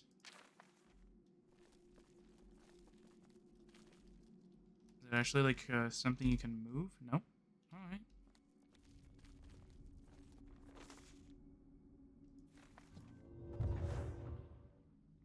Nothing in that one. Nothing in that one. Alright.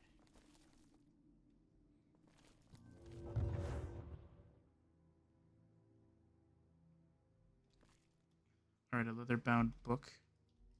Don't want to grab that one just yet.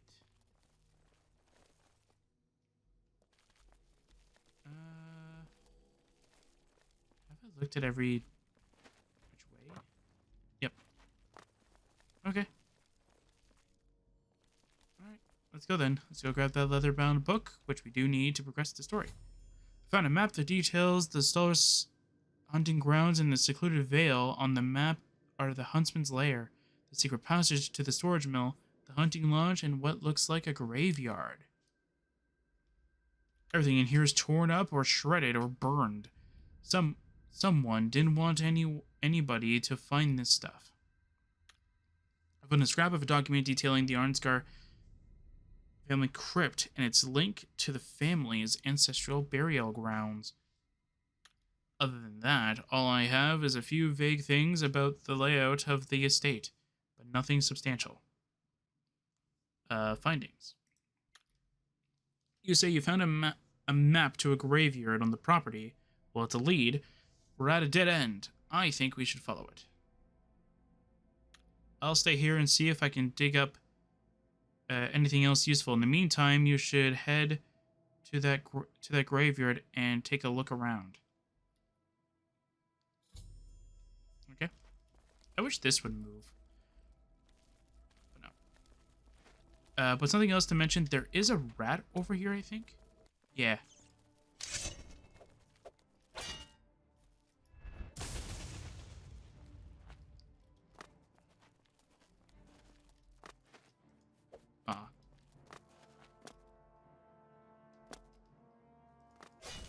There you go.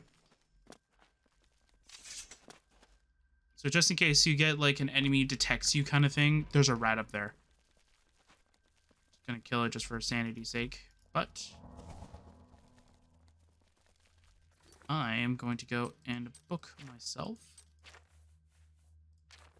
Oops. Book myself to be invisible.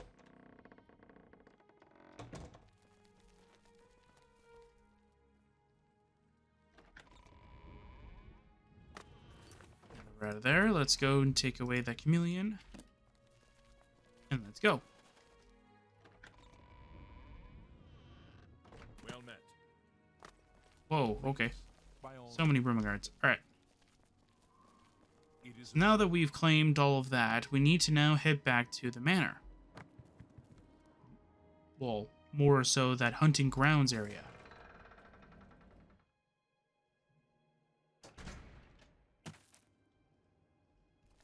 So you can either fast travel or do what I'm doing, which is just run your way back. Because I have a high speed and stuff like that, I could probably just make it there faster than fast traveling could.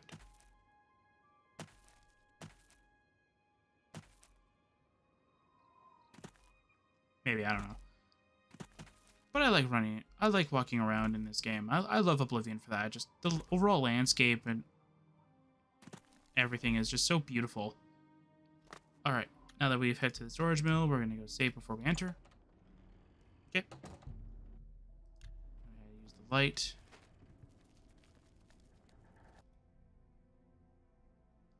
I mean, it's not wrong. Anyway, we need to head over here.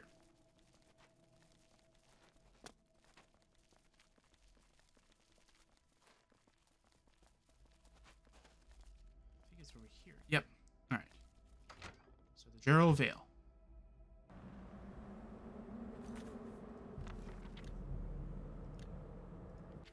Okay, there we go. I'm gonna go chameleon myself so we don't have to face anything. Rah. Alright, so clear. So what you want to do is that from here, you want to head up here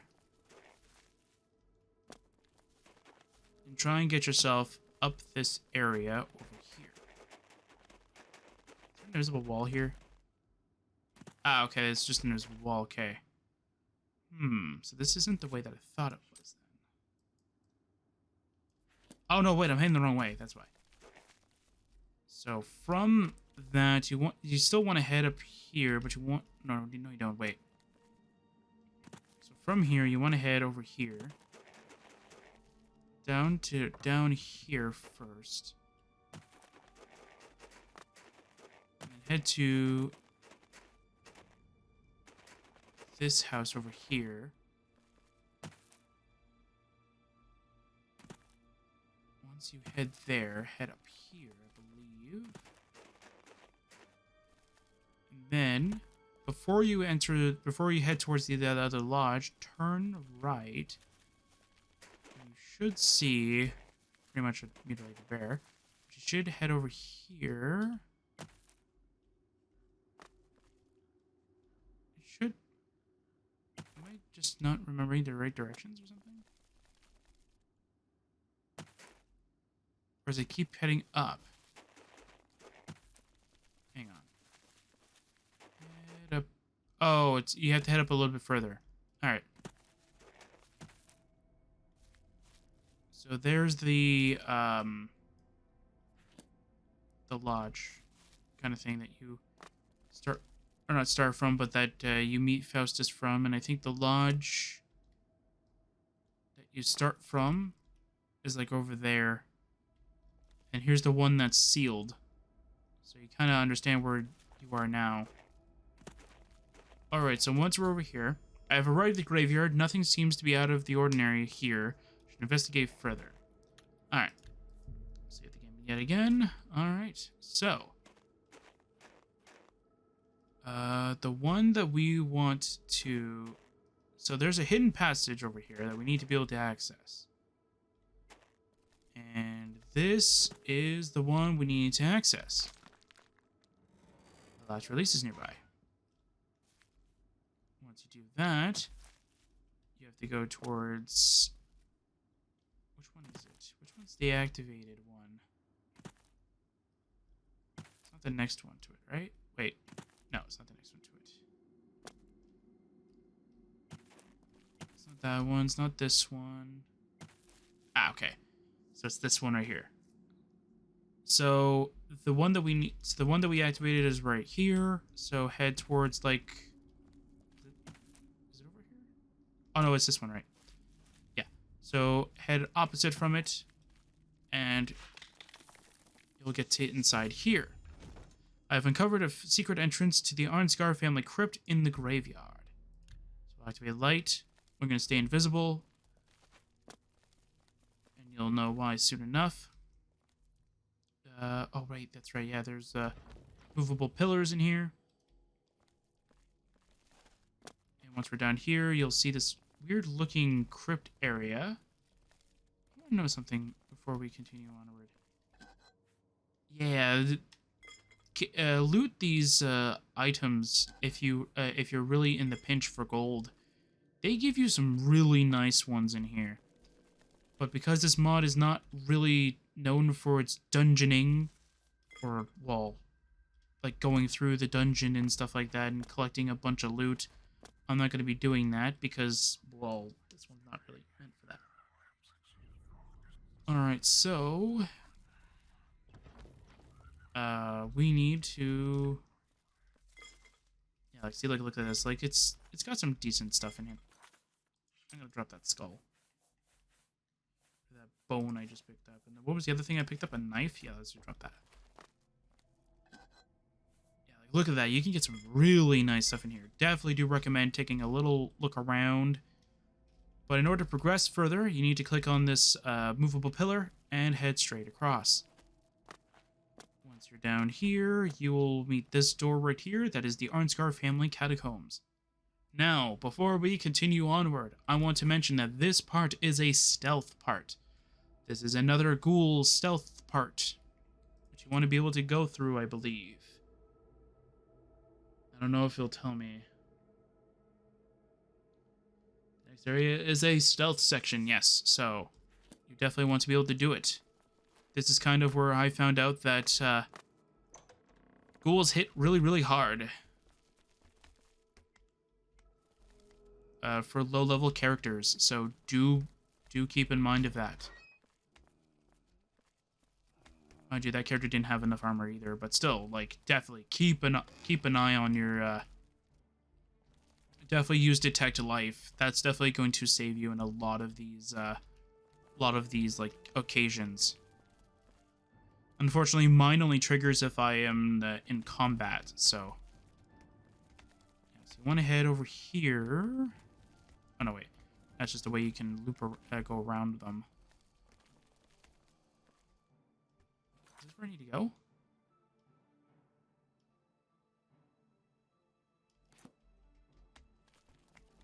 Oh, I guess, yeah.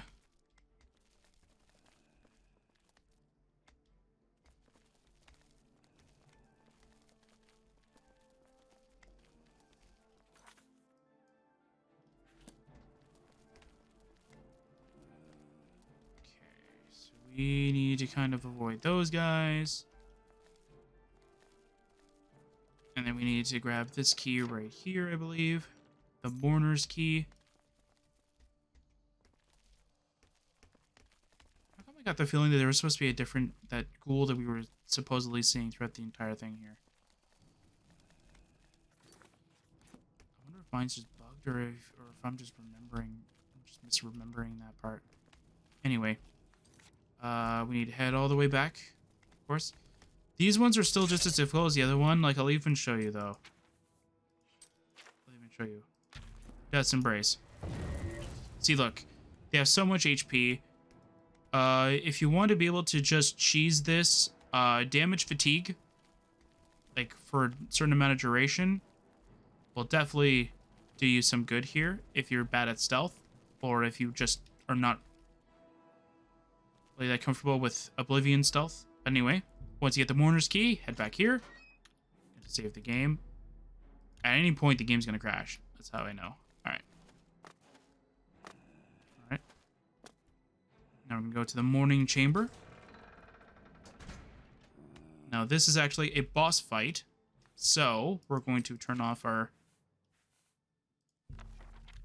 little chameleon here. And we're going to go test to see if this thing's going to be too much of a challenge. No. There we go. Alright. Okay, so he's not really much of a challenge.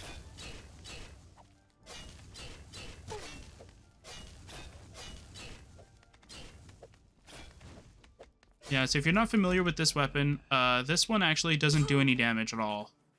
It's just to test out to see if the enemy is actually like weak to paralysis-like effects, and this one is. So if your weapon has paralysis, this will be an easy cheese fight. Oh, you guys, just stop. Trying to get their like fatigue down. But as you can see, this one is actually extremely fightable. Deep within the crypt, I found the pale ghoul that I had encountered lurking around the manor earlier.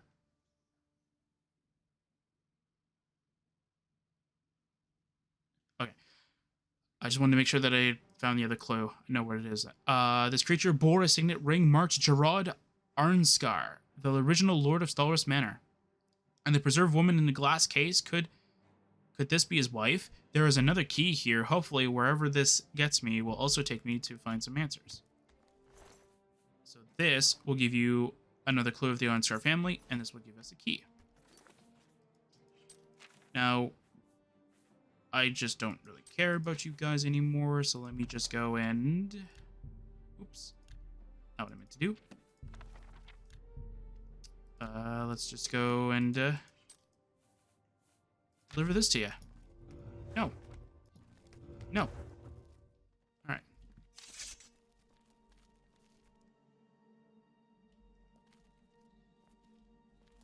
Okay. Now we need to head towards this area over here, I believe. I'm going to save the game again.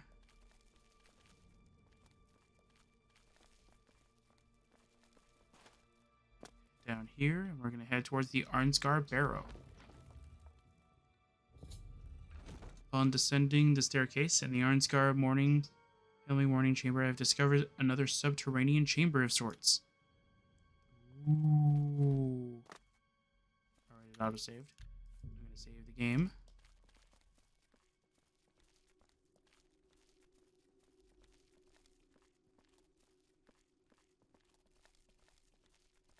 Alright.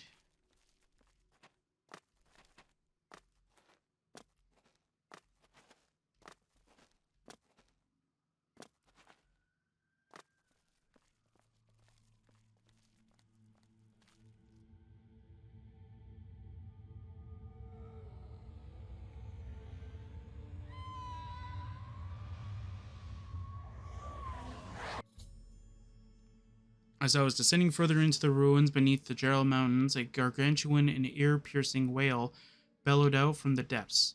Screams reverberated off the walls, and what sounds like the echoes of the dead fill the chamber. A blazing green light fills the chamber, revealing a massive underground ancient Nord ruin. Everything is a blur but the light. It speaks with brilliant clarity. It beckons for me, and I will answer its call.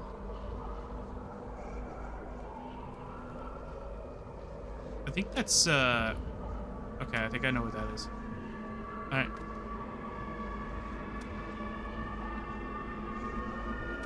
A little too loud for my taste. I'm gonna go back to Twist the Light.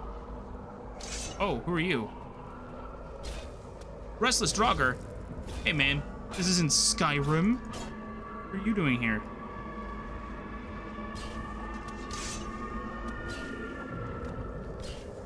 Stairs are very... Oh, that's very weird.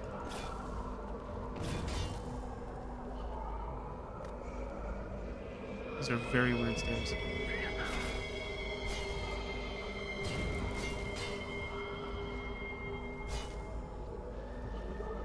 Very weird sound effects. Some of them sound like ghosts. Alright, so this part, I think, has a oversight, I think. I might be wrong.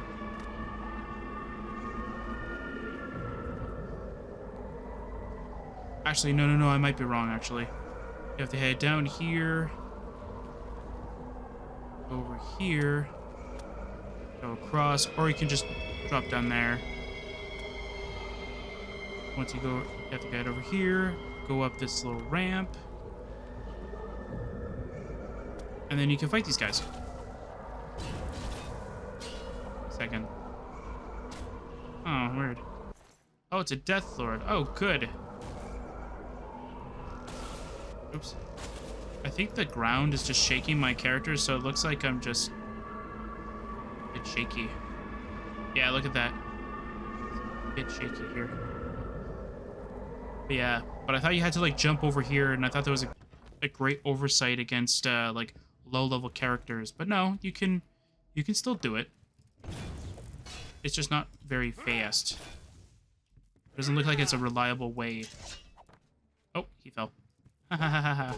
Oh, hi, Drugger. Where's that other one? There he is. There he is. You're another restless. It's kind of weird. All right. It's kind of funky. It's probably just the lighting. Hi there. There you go. I want to see their face. Oh yeah, it definitely looks zombie-like. It looks more Oblivion zombie-like than... I almost said Oblivion. Than Skyrim. Like, if you... I guess it's probably because, like, there's no, like, Skyrim asset model kind of move to, like, this game kind of thing. Ooh, a Death Lord. Ooh. You're not really much of a challenge in this game. There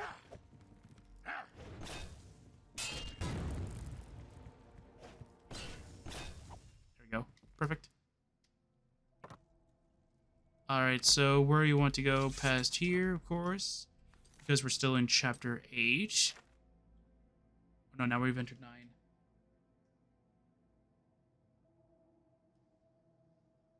Ooh, I don't know where we are right now. Antechamber. Hi.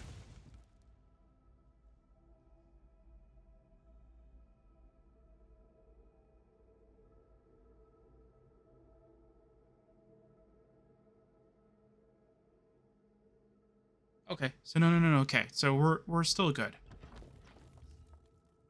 But you want to head towards that door. If you want to know where it is, you enter... so you enter from here. This is where you enter from. So right where you enter, depending on which way you go. So let's go towards the closer way.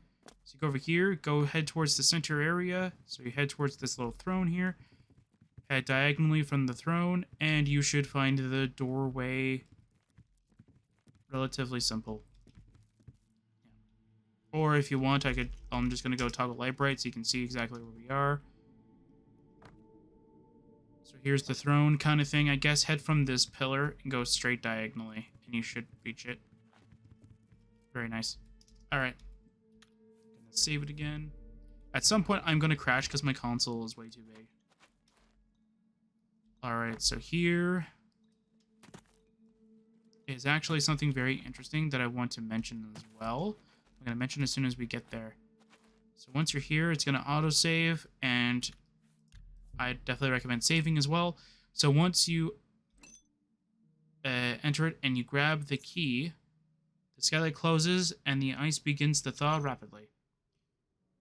So once you do that, a bunch of ghosts will spawn, but that's not the interesting thing. The interesting thing is that this water is now damaged. It's now dangerous water. So that will now, so the water will now slowly damage you. So you kind of don't want to land in the water. So path your way around to try and deal with the enemies, I guess. You don't really have to. And be very, very careful. Now, if you're wondering how I'm not dying instantaneously, it's because my armor has a thing where if I enter dangerous waters, such as lava and such, I don't get hurt. Well, I get hurt for a split second, as you'll hear, but that's just because the trigger is not there yet. I could obviously make it so I can never get hurt at all, but that would defeat the purpose.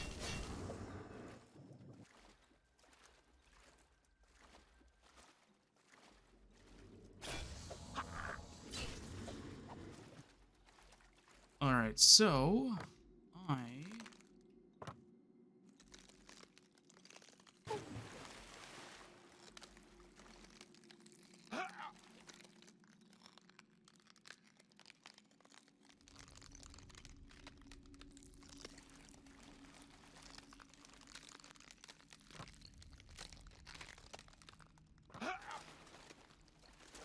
that is a weird sound effect. Anyway, let's go from this structure right here. Okay. So let's see here. Let's see where we are in relation to where we need to go. So I'm going to need this for a split second. Okay, so we need to head all the way... So the boats. So follow the boats, I guess? Yes. So follow the boats, pretty much. I don't know what these boats are actually named. Sorry, I'm not a boat expert. So you need to head towards this boat. Will allow you to head towards this boat. Which from this boat, we need to, if I can land on something, there we go. Go on this rock. Now from this very part, we can go rock skipping, I guess. So we can go like rock skipping like that. From that one, go on top of the boat. Go on top of this rock. Top of this rock. On top of this rock. On top of this rock. And then kind of lean our way around here. Now we're at these ancient Nordic ruins. We need to head over here. Around there. Is there another way I can enter? It's over here. Okay. And once we're here, we head towards the corridor. Now, once we're in the corridor, it's just a really long hallway, which will then lead towards this area over here. Did I head the wrong way? No, you just have to jump down. Just have to drop down anyway. Okay.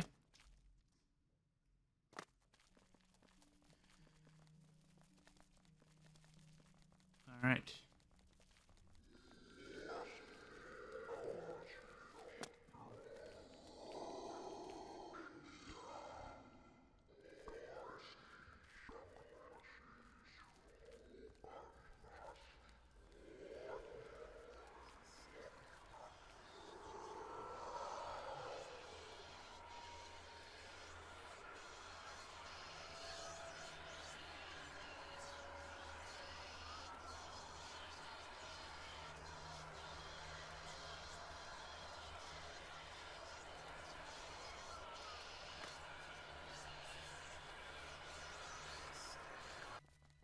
All right. So now, once we get to once you get far enough in the hallway, it'll teleport you to here. I thought there might be some kind of other sound effect there. That's why I stopped a little bit, but nah. All right. So now we need to click towards here. Just want to double check, make sure there's nothing else in here.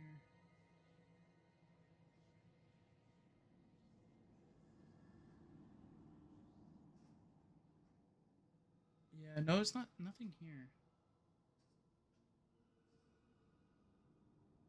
Okay, yeah, so nothing. Okay.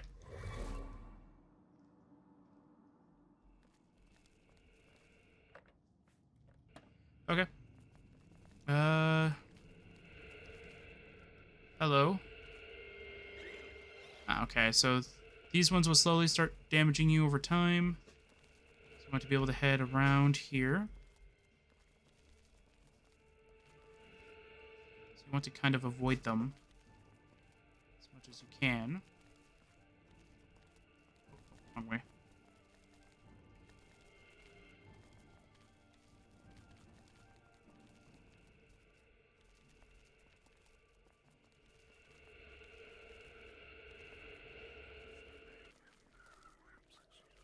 Alright, so follow the way that I just went. I'm sorry, I was just trying to remember and I was just trying to see if I could find it on my own. I did. So let's go and save the game again. We're going to go head towards these paintings. So far, it seems like it's trying to throw us a curveball over here by tilting them. Not bad. Then it starts kind of throwing you a bunch of them. The best tip that I can give you is to go as far as you can see one. So if you can see one and you know your character can get there, do it. Don't try and just blindly fall, because more than likely there won't be a painting there. I'm not seeing anything, so I'm gonna go over here. Ah, okay, there we go. See, if I would have blindly fell where I thought there might be one, I would have died. There we go.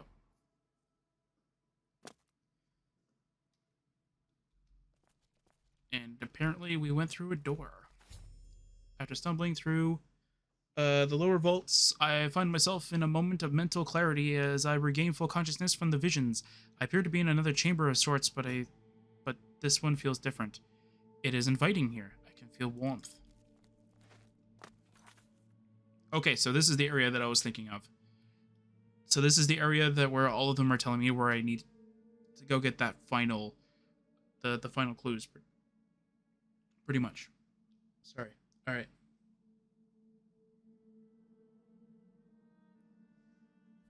All right. So. Oh. Okay, so I don't want to go in there just yet. Oh, wait. Yeah, we do. Okay. So we're going to go get them by order. So. Take it that this one might be it. Yeah. So this is another one. All right.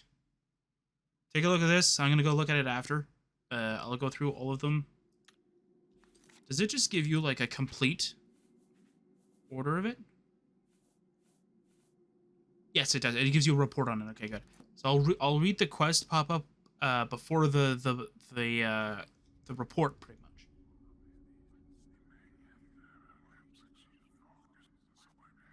Okay, so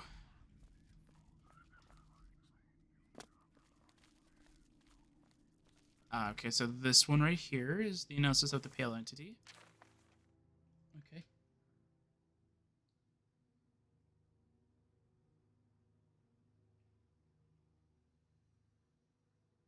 Okay, so we need to find...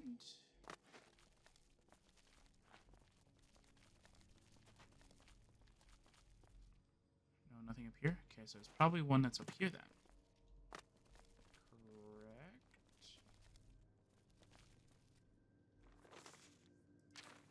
Yes.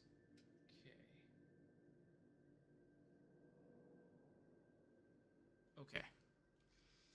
So we won't be able to get any more right now. We'll be able to get them later. So now we need to go over here. We need to find something. Ooh. Oh. Hi there. And who might you be? Well, hello. My subject has arrived. I hope you like your peaceful new mansion and game reserve in the mountains. I guess gathering the possessions of dead people is something we both have in common, hmm? Oh, your little brain must be just buzzing.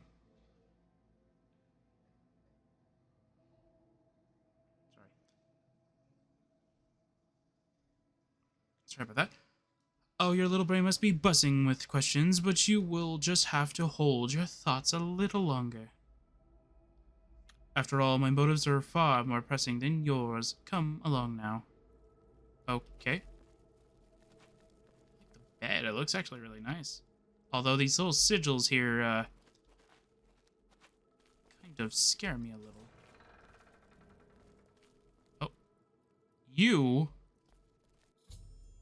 The Dremor, that demon who hunted me in the glade, is here with the witch.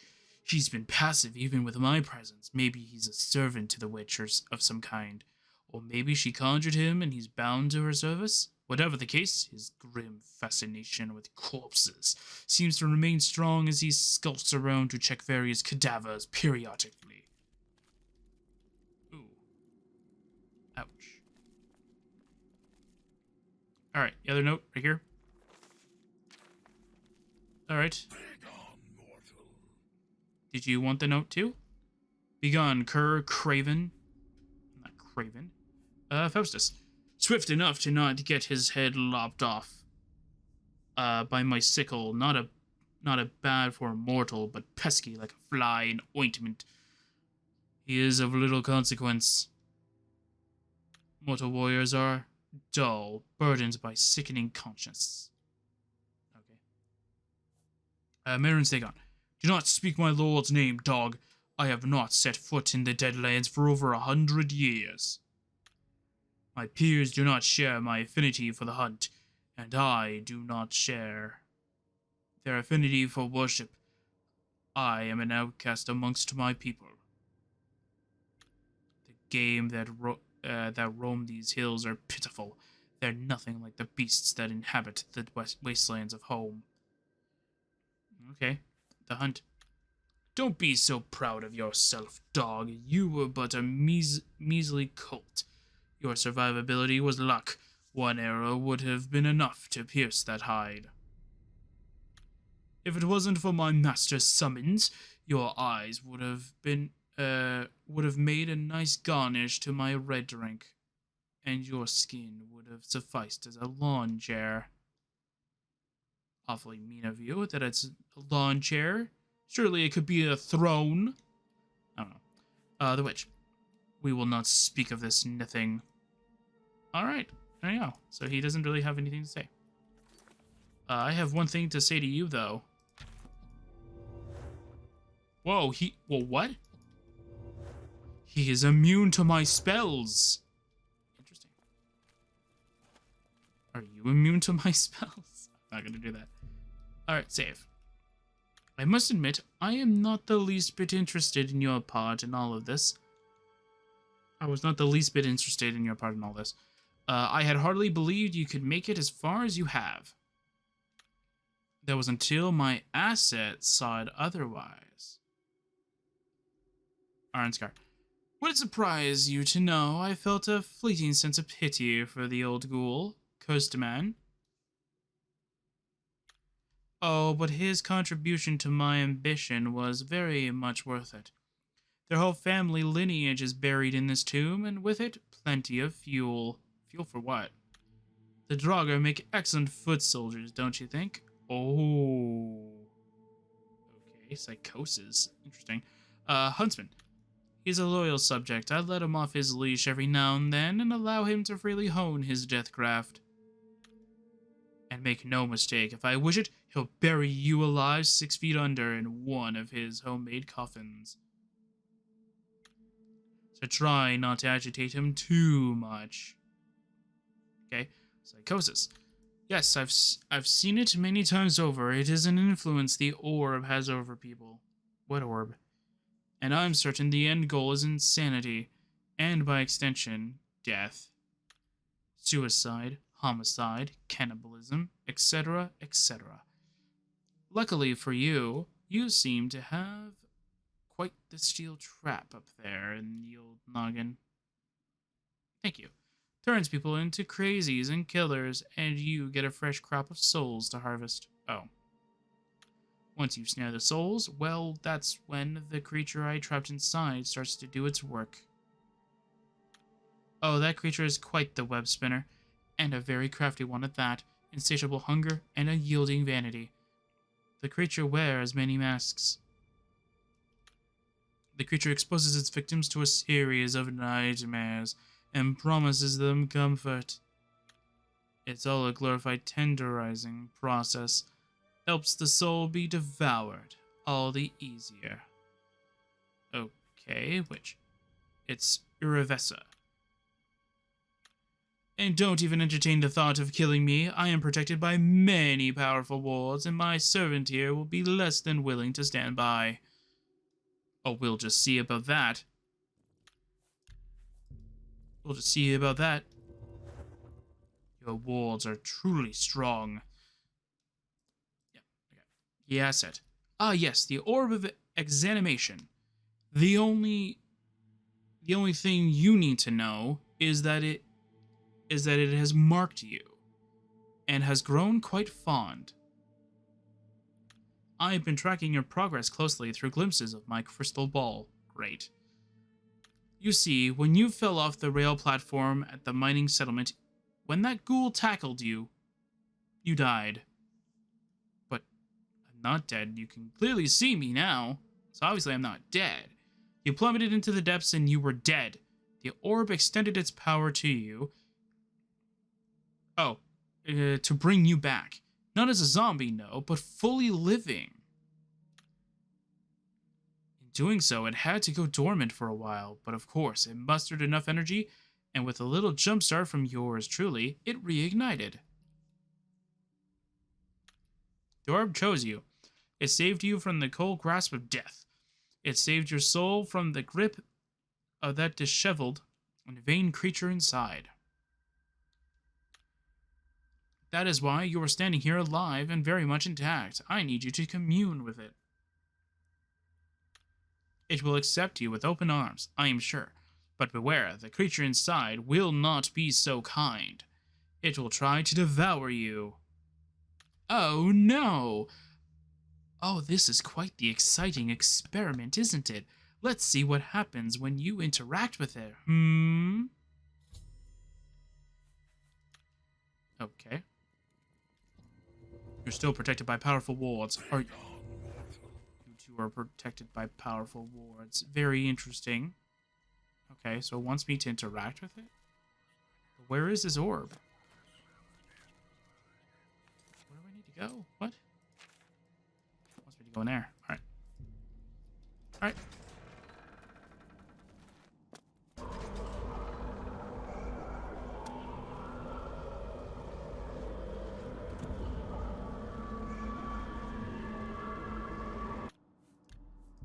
Alright.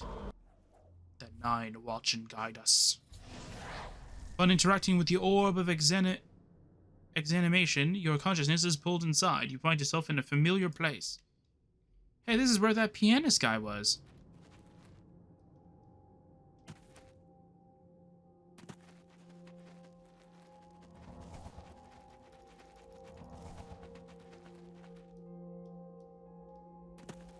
Hello, everyone. Do you say anything cool? The spirit looks on. Do you also see that? Yeah, so you... Yeah, okay. Yeah, so they all say it. Okay. Yeah. So don't bother trying to look on one side over the other. They're all gonna say the same thing. Alright. So we're gonna save it now. So this is the Arnscar family. So if you talk to Ulren Arnscar, the spirit extends its hand and fades.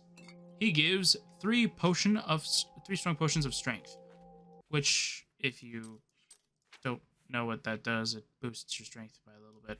All right. So let's see what Yosilga Arnscar gives us. So I think that's the wife of this one. Strong poison of silence. So that just silences the target for 45 seconds. It's really good duration. And then Gerard will extend his hand and fades. And he will give us 3 strong potions of healing. So he'll give you something that you can easily survive the big boss from. And of course we have Idis Arnsgar, who she was the first one that got us into this mess kind of thing. She gave us a strong potion of paralysis. Very nice. Alright, so there is one. So past this door lies the final boss. Pretty much. Let's go.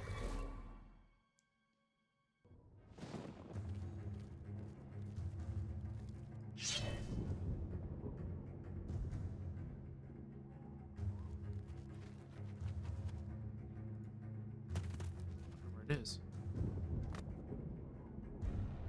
It vanished. Is it still in the water? Is it just trapped in here? There we go. Thank you. Just want to know where you are. That is a weird effect.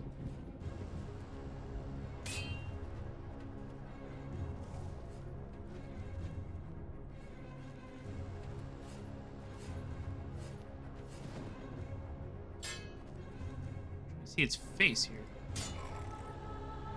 Aw, man, really? Couldn't give it like resist paralysis 100? This makes the boss fight so easy. Aw, man.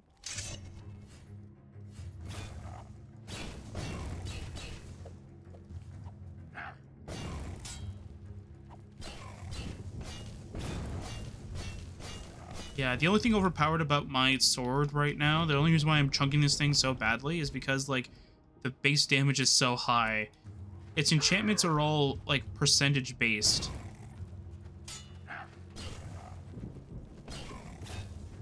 Probably make a book in my mod that'll, like, explain, like, all the percentages. Come on, buddy. Come on. Get over here. Oh, that's a weird effect. That's kind of cool. Aw, you can't loot it? Oh, wait. Haha, I got your Daedra heart.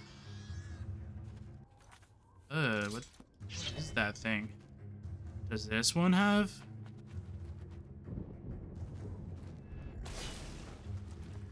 Oh, but this one has paralysis. Complete? I see, like, maybe it's just like a fluke. Maybe it's just like a 50%. Oh, this one's actually 100%. Wow, that's actually really good. Really good, all right. Oh, why is the other one like so easy to paralysis though? Paralyze. Hey, I have a question. Will it tell me here or no? Fatigue regen. Magic regen. It's giving me that. I think it's giving me that.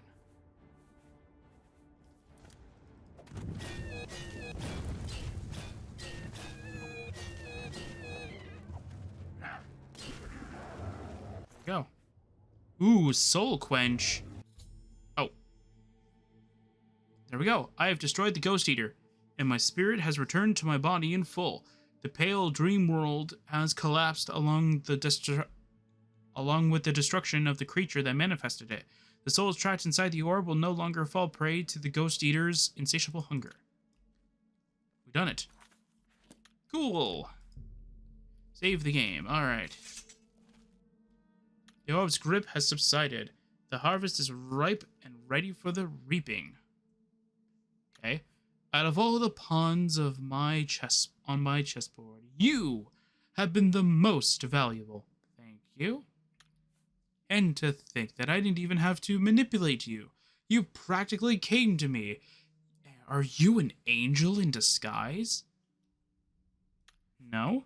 Well, little angel, the time has come, and the final hour has fallen.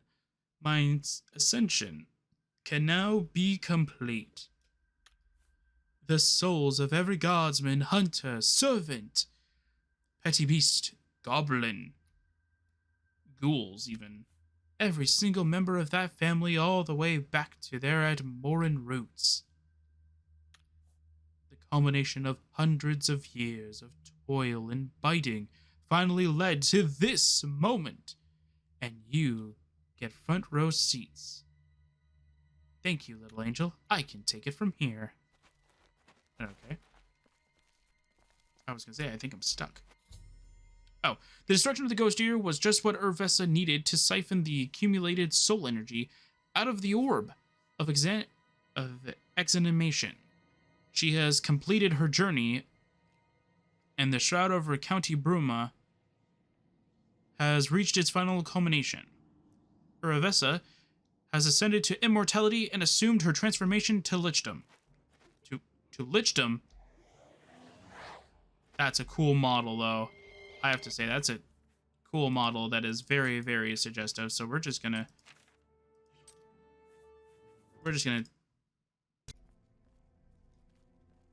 Alright, so now that the game has finally crashed, okay, the destruction, she's now turned into a lichdom. Alright, cool.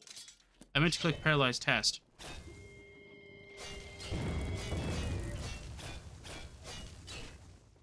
No, none of them are working? Alright, cool. Yeah, decent boss fight. Not being taken down by one paralysis. Good.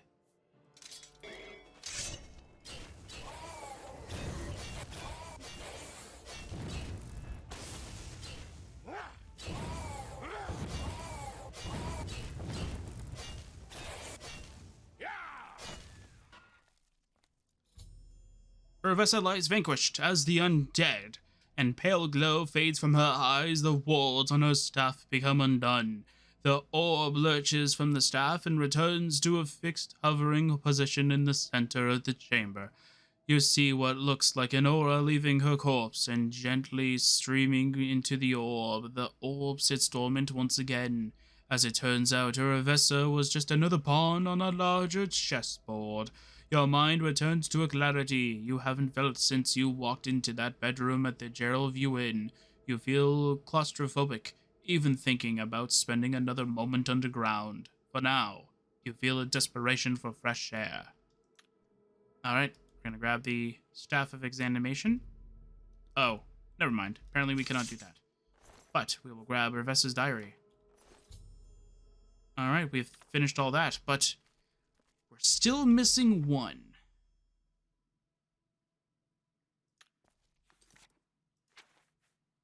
Yeah, we're still missing one. Yeah, we still haven't finished one of them. Yeah, we still haven't finished one of them. Alright. So we have the orb. Probably. I don't know. So we need to leave. Head over here, and then we need to head over towards this ladder, which will lead us to the old nook. Now, once we're in the old nook...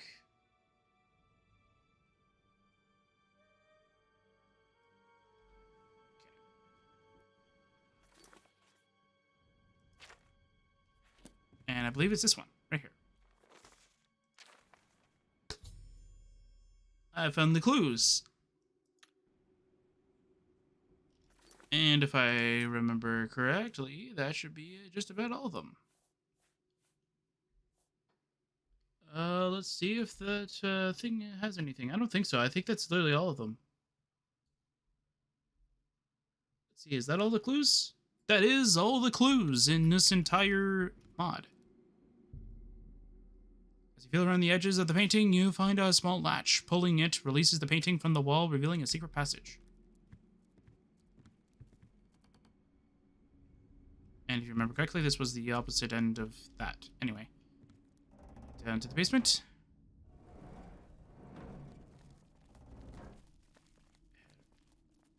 Cross.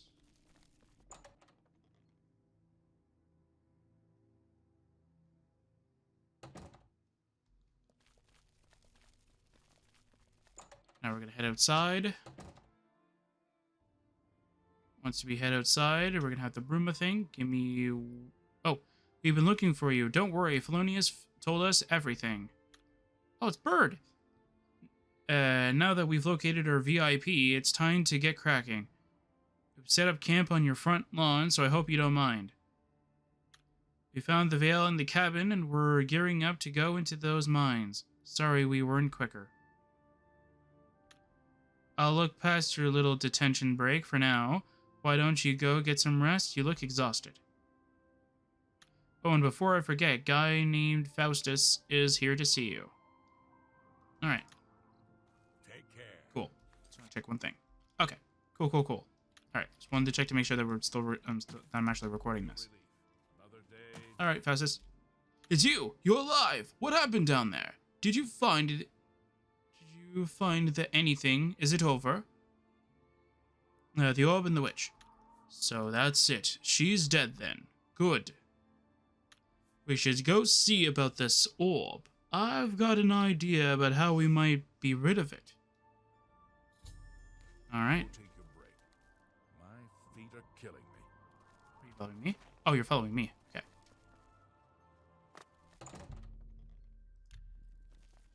So as you can see, like, the house is still dark. And I wonder if that's because, like, the quest isn't finished yet. Give me a second. Let's see if that's actually how it is. Alright, so we need to head towards the basement, which is over here, right? Yeah. Alright, so now we need to head over to the old nook, which will head down here. Alright, so now before we continue onward with anything, let's So before we continue onward with this area, if Faustus would follow me. He's not. Probably waiting until we get through this door. So we're going to save it. Do I get past? You have arrived at the bottom of the chasm, and the orb sits dormant. I should speak with Faustus and see if he has any ideas about what to do. Alright, Faustus. So here it is. To think that something so small would cause so much terror. What was the mod? I think it was Heart of the Dead, where Cat was like, it's such a beautiful object, but it holds such dark powers, kind of thing. So it's the same idea. I've got some connections at the Arcane University that can properly dispose of this thing. Experts in magical artifacts of this sort. Okay, okay. I know what you're. I like what you're putting down here. All right, I'm going to travel to the university and inform the Elder Council. With a little luck, I can marshal some legionnaires up here and get this thing dealt with.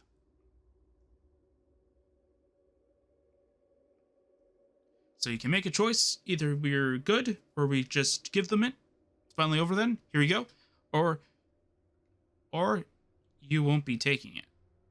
We'll do the evil option. And then after, we will do the good option. But we'll stick with the good option. You won't be taking it.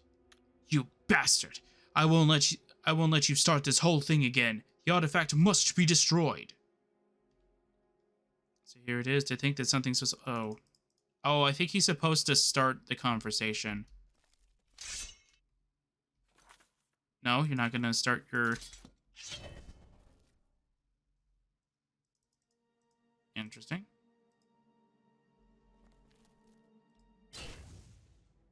He's not starting combat. I think I either bugged it or.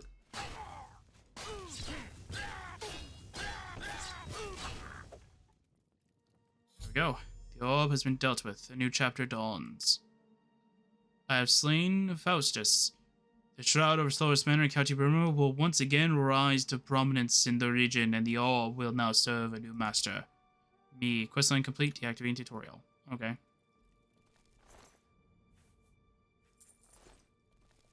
Can we activate the orb? Does it do anything? No? Okay. Interesting. Okay, let's save here. Let's go load up that save before we go do anything. And now let's do the good option. Alright. Alright, so here it is. I think something's so powerful. Yeah, it's finally over then. You've done a great thing here for all these people. On behalf of the Empire, I want to thank you personally. I'll be off to the Imperial City now. It really is a shame that the huntsman got away, but I'll track him down and end his life. You can count on that. Farewell, my friend. May you see brighter skies in your time. I hope you can put all this behind you. Trust me, you want to never look back on this. Some scars never heal. Okay.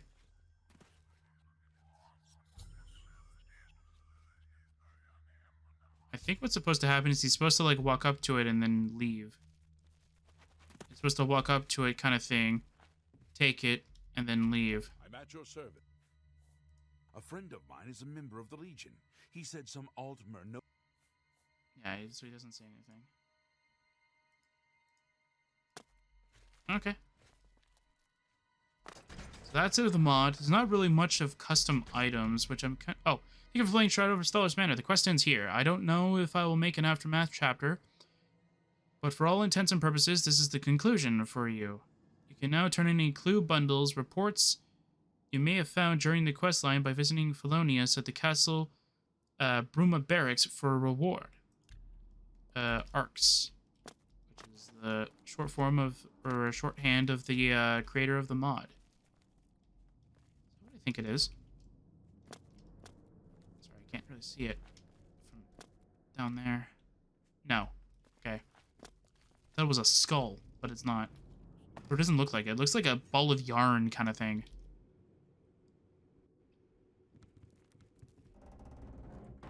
Just gonna leave.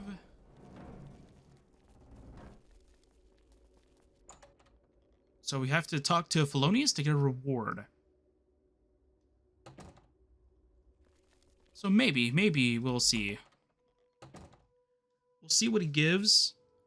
I definitely won't go and make these into videos until after I go through the report. A pleasure to see you. Please, go ahead.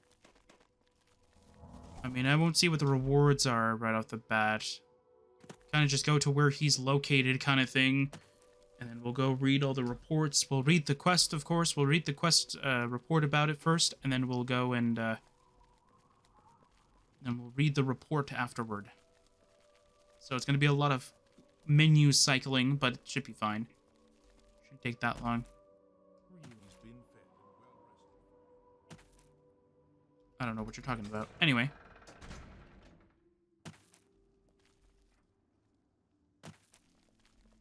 To what do I owe this pleasure?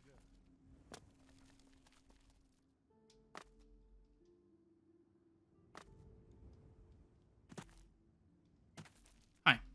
Anyway.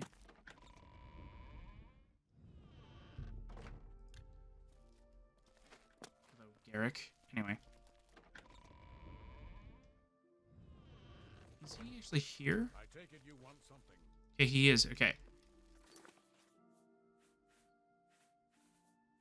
Oh, does he not?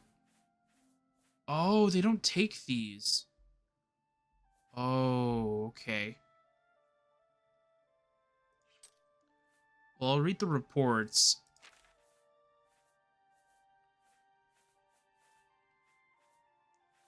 But I think that's just going to be it, though. Alright. Let's just enjoy ourselves by the water, I guess. What a beautiful, calming area to read. Alright, so first, let's go do the first one that we finished off, which was... Where these don't have quests? Quest icons. I finished one beforehand. Where was it? Oh, this one does? That's weird. Alright. So I have enough clues to solve the mystery about the ghoul activity and some of the disappearances in the Gerald Mountains.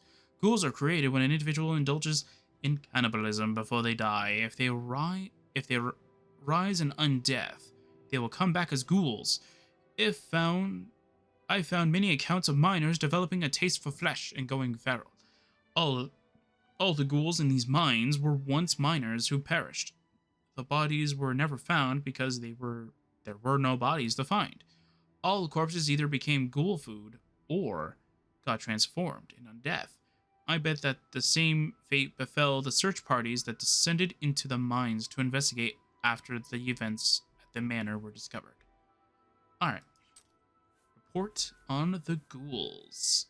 The ghouls in the Gerald. Oh. Report in the Gerald Mountains. This book contains a collection of evidential articles relating to the large number of ghouls that reside within the Gerald Mountains. Well, does that mean that all of them are the same idea? Yeah, alright. That's interesting. Alright, so I'll find out. Okay, so I'll go through all of the ghoul ones by order then. I think that will be much more, like, neutral, I guess, in this. Because then at the very least, though, I'm talking about them at the same time kind of thing. So the first one...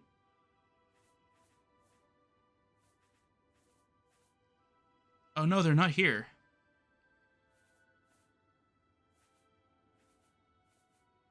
It is not here. It's not here. Because it says transformation of a ghoul, but it's not here. And I don't remember, and I don't drop things. So... Okay, so I can't read that one. That's interesting. Alright, I can kind of try and spawn one in just so I can read it. Oh, that's kind of weird, though. Why didn't you just copy paste all of them into here, though? That's my question. Anyway, I'll go add them all in my inventory. I'm going to be right back once I do that. All right, so I have added all of the reports from the ghouls category. So let's go and I'm going to show you off the codes. So the codes for each and every one of them by order are these ones right here. 12, of course, is whatever load order yours is. Mine is 12th, or it's enough to make it 12. So there you go. So you can. So if you also want to know, there will be a paste bin. I'll put it in the paste bin as well of which ones are in which order. Of course, they'll go by which order that these clue locations text kind of give you at. So they'll go by order of that. So if that tells you, let's say, what is the first one that's there? Because I'll just go with that one then. The transformation of a ghoul. So that'll be the first one. So that'll be like the first one up there. Maybe I'll title them, kind of thing. I'll go with like Ghoul Note 1, Ghoul Note 2 kind of thing, Ghoul Note 3. So if you want to add them, you can. So that way we can, whether you can do it that way if you don't want to follow the whole video, maybe. I don't know. So first of all, let's read Transformation of a Ghoul. I asked Faustus about ghouls. He said that ghouls are undead creatures that live in the underground, typically in crypts and dungeons. Anywhere dead flesh can be found in abundance. Ghouls move at rapid speeds and are feral in nature. They do a lot of damage for low levels, or at least if you don't have enough armor. They are attracted to rotting flesh to consume and will have no qualms about attacking or capturing the living and dragging them down to their lairs to rot. Ghouls are created when a living person indulges in cannibalism before their death. If they rise in undeath, they will rise as ghouls. This reminds me of a game. I can't remember what it's called. I don't remember. But it kind of reminds me of that. Although it's not ghouls, it's something else. But like, it very much reminds me of that. It's by the cannibalism part of it that reminds me so much of it. So there is Note 1. Note 2 is this one. Page of a Godsman's, what's it called? Page of a Godsman's journal. Captain Petrea told us to investigate the mines. Boy, what a mistake that turned out to be.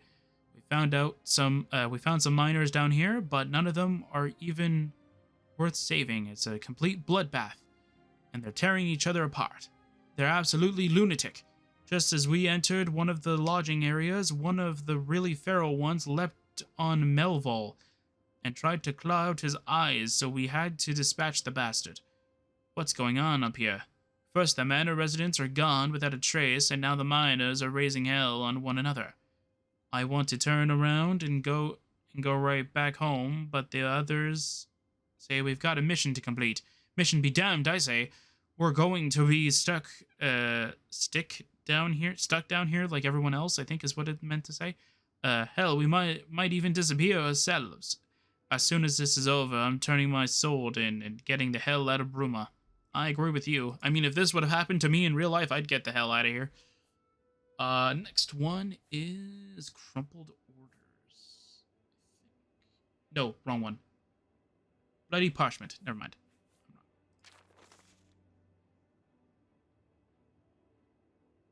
Oh, no, wrong one either. Nope, that's not the right one either. I wish there were, like, there was named Ghoul 1 kind of thing in here. Freight note. My name is Calder Wells from Mineral Processing, and I'm trapped in the Gerald Mines. If I don't make it out alive, consider this record my final will and testament. Foreman Ancritus went to the surface to deliver a message.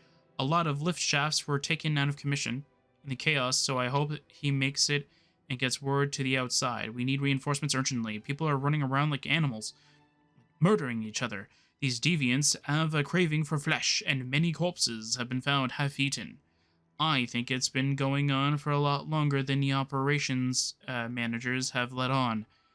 About a week ago, there was a situation in the depths at the cart repair depot. They assured us that everything was under control, but I think that was a lie. The sickness makes men go mad and consume each other has spread faster than the supervisors anticipated. I barricaded the door to prevent those deviants from getting in. Gunmar was helping me and left for some rations. He hasn't returned, and I feared the worst.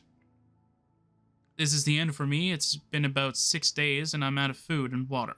It's been quiet for about 2 days, but now I can hear shrieks and moans. The Great Lantern has gone out. No one has refueled it since the chaos broke out. Is everyone dead? Am I alone? I have been shrouded in complete darkness, and I can hear things inside the walls like feral animals running across planks, so hungry. And now it's the bloodied parchment. Yes, now it's the bloodied parchment. Alright, it's so dark down here. It has to have been days since we fell from that ore bucket, trying to escape the killer I saw while he was chasing Anar. His skin was that of a demon. He had a raspy voice, and his armor was made of stitched up patches of hide and human flesh. What in Oblivion was that monster? Brittledar died a few hours ago. I can't feel my legs now. It's just so cold down here. The floor of this cavern is hard and jagged formation to bite my calves. Picking for ore is one thing, but this pain doesn't even compare. I almost wish I was chipping away at some raw stone back topside, instead of sitting sitting at the bottom of this pit. It's pitch black, and I can't see. I can only smell Brittledar. I feel so hungry. Burl wouldn't mind if I just had a taste. Ooh, he suffered under cannibalism. Or he was so hungry he had to resort to cannibalism. Very interesting. And for the final one, we have the sealed message to the county. Your liege, we have become beset by a sickness that plagues the mind. We have lost 30 miners already to this outbreak, and the infected have increasingly been driven to homicidal and cannibalistic tendencies. The victims go absolutely feral, and there is no longer hope for quarantine. Hundreds still are trapped in the mines fighting for survival, and we plead that you send reinforcements immediately. I don't think I have to remind you that the Gerald mines are the county's #1 source of income. If we lose this, we lose everything. I've already sent word to Lord Arnscar a day ago, but he hasn't answered, so I beseech you. Send as much law enforcement as you can muster now. We still have people down here dying. Ancritus, Prospector General of the Gerald Mines. And that's it. Cool. Alright, finished. That's weird. Anyway. Let's go and go with the next one on the list, which is the Huntsman. Alright. I have enough clues to unveil the Huntsman. The Huntsman is a Dremora from Meru's Dagon's pocket of Oblivion, known as the Deadlands. An outcast amongst his people, the Huntsman enjoyed honing his skill in hunting, the beasts that roamed Oblivion and keeping their hides as trophies. The other Daedra rebuked this behavior, as they despised the Huntsman. Huntsman's affinity to create grisly artwork rather than to destroy wantonly in the name of Meru's Dagon. I've never heard of that word. The Huntsman was then bound to our world, where he continued his craft of creating, experimenting, and studying his grotesque corpus mutilations. He would roam the Gerald wilderness under the command of his shadowy master, as a sort of demonic hitman/assassin. He used his skill of the hunt to dispatch his targets and bury the evidence. I think his involvement in the disappearances is paramount. As evidence suggests, he has been responsible for the murder of many leaders and waywardly travelers in County Bruma, all in an effort to keep Uravesa's activity discreet. I'll go grab the notes. Alright, so hopefully this is recording again. Let me find out. Alright, good. Alright, so something I want to mention is that I actually finished recording this session already. I've already finished it, and as soon as I closed down the game and I was about to hit the stop recording button to finish off the recording kind of thing to just finish it off, I found out that it wasn't recording for past the huntsman part, even though I remember clicking the unpause recording button. So we're gonna go through all that nonsense again, or at least I am.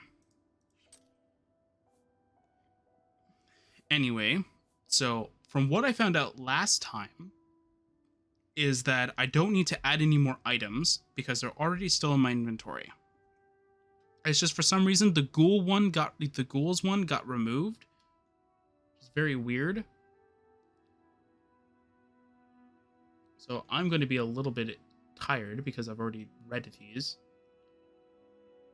But I'm going to try and not sound too angry at this. Anyway. Mortal metal. There is one mortal in particular who I relish a good fight with. That writhing old man who knows the force just like I do, and he knows the hunt. He has defied every trap I've set, every bloodied and crazed hound I've sent after him. I've ever sent after him, maybe? Or I've sent after him? Now that I've gutted his companion, he won't be leaving anytime soon. One day he will taste the edge of my knife. Next one.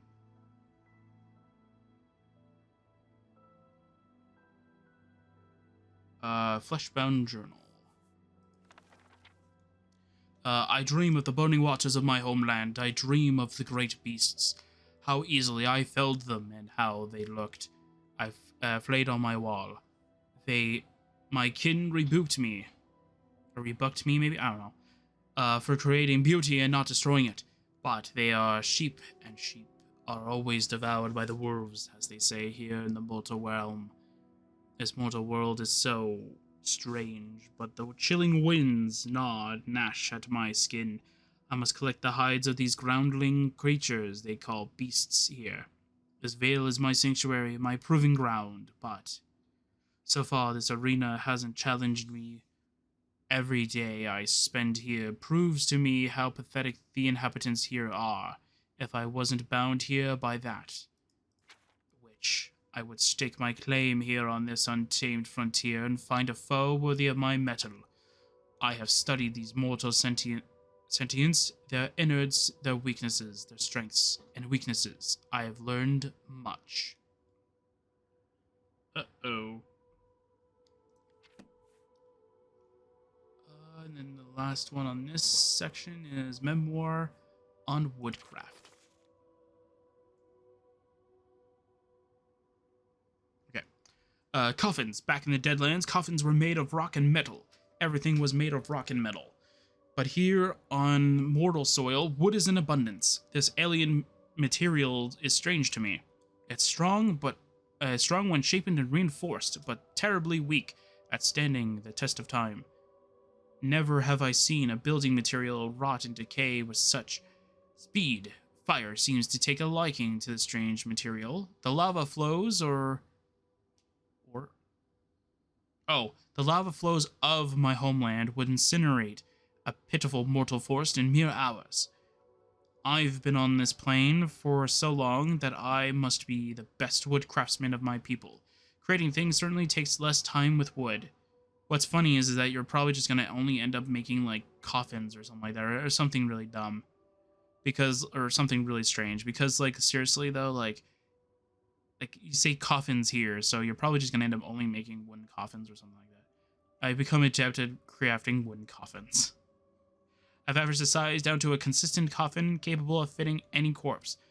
With enough pulverizing and bone crushing, of course, mortal blood sacks are so dull. But I do enjoy honing my handiwork on them. I'm starting to run out of space to bury these meat bags. I might have to start burning them, but that would be just mundane. So I'm gonna try and make the same jokes I did before, but obviously it's gonna have less impact now because I already know what's gonna be said now. So that was a joke I made before. Let's see. The next one on the list of things to do is the crumpled orders. Alright, crumpled orders. My executioner, your next targets can be found within the Gerald mines. Your objective is to bleed the pigs, the leadership. Make sure no distress calls or paper communications leave the mines. Silence and slaughter as many miners as you can. I don't care how you do it, just have fun. I'm going to activate the asset. Use the psychopathic chaos to your advantage. Make sure you silence the following targets. Encritus Prospector General. I guess he's not crossed out, but he is dead. Wesker Holmes, Chief Engineer. He is dead, according to the X, I guess. Bjorn Fald Scrag, Foreman of Labor. I'm guessing he is dead as well. Jundla, Foreman of Requisitions. He is... I'm guessing he either turned into a ghoul or he died by not by his hand. Skyg. I don't really care. Foreman of Mechanics. X, so I guess he got him. Belfred Onslow, Chief Medical Officer. He's either dead or a ghoul. I kind of ended up saying, like, we already know he's dead. We saw the skeleton. We got a note specifically from him, kind of thing, saying that he stayed behind while somebody else went to go get him food. I'm speaking as if, like, I've already recorded for hours, but yet, like, to you guys, it's only been, like, a couple seconds. But for this one, I was thinking that he might have either died or turned into a ghoul. This one, if he was the one that was locked behind a gate in the clinic area, which wouldn't make much sense, but we'll roll with it. So if he locked himself in the gate, let's say, then it would make a lot of sense that then we already know that he turned into a ghoul. And the final one, I believe that this one is the memoir on Daedric summonings. While the undead is more of my strong suit, I do find summoning Daedra to be quite interesting. Every now and again, only problem is they always look after their own ambitions, and I'm really not in the mood to catch the ire of a Daedric lord. One mule will be good enough for me. I have successfully conjured a nasty Dramor from the Deadlands.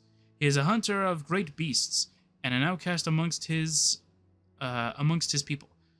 He barely even has an allegiance to Mehrunes Dagon. I'm sure old Dagon wouldn't even bat an eye if this one is missing from his ilk. He will be my executioner, my bloody hand, my bloodletter. It's nice to have someone to do all the field work, gives me time to my studies, and keeps me in the shadows. It's simple, really. He hones his grotesque taxidermy and hunting skills. And when I need him, I can call upon him to seal up any cracks in my plan and destroy the evidence. And he's a handsome one, too. What a bonus. He fits the mold perfectly. I wonder what this one's about, though, too. It seems kind of strange, though, that she wants something... Like, I'm guessing that this is... Oh my god, I forgot her name already. What's her name? Uravesta, yeah. So it sounds like this whole entire thing sounds like Uravesta summoning the huntsman kind of thing. But then this part confuses me too. And he's a handsome one too. So he's a handsome Dramora. What a bonus. So what's the bonus part of it? Like, I understand the bonus part is, like, the handsome is the bonus part, but, like, what is this a bonus to?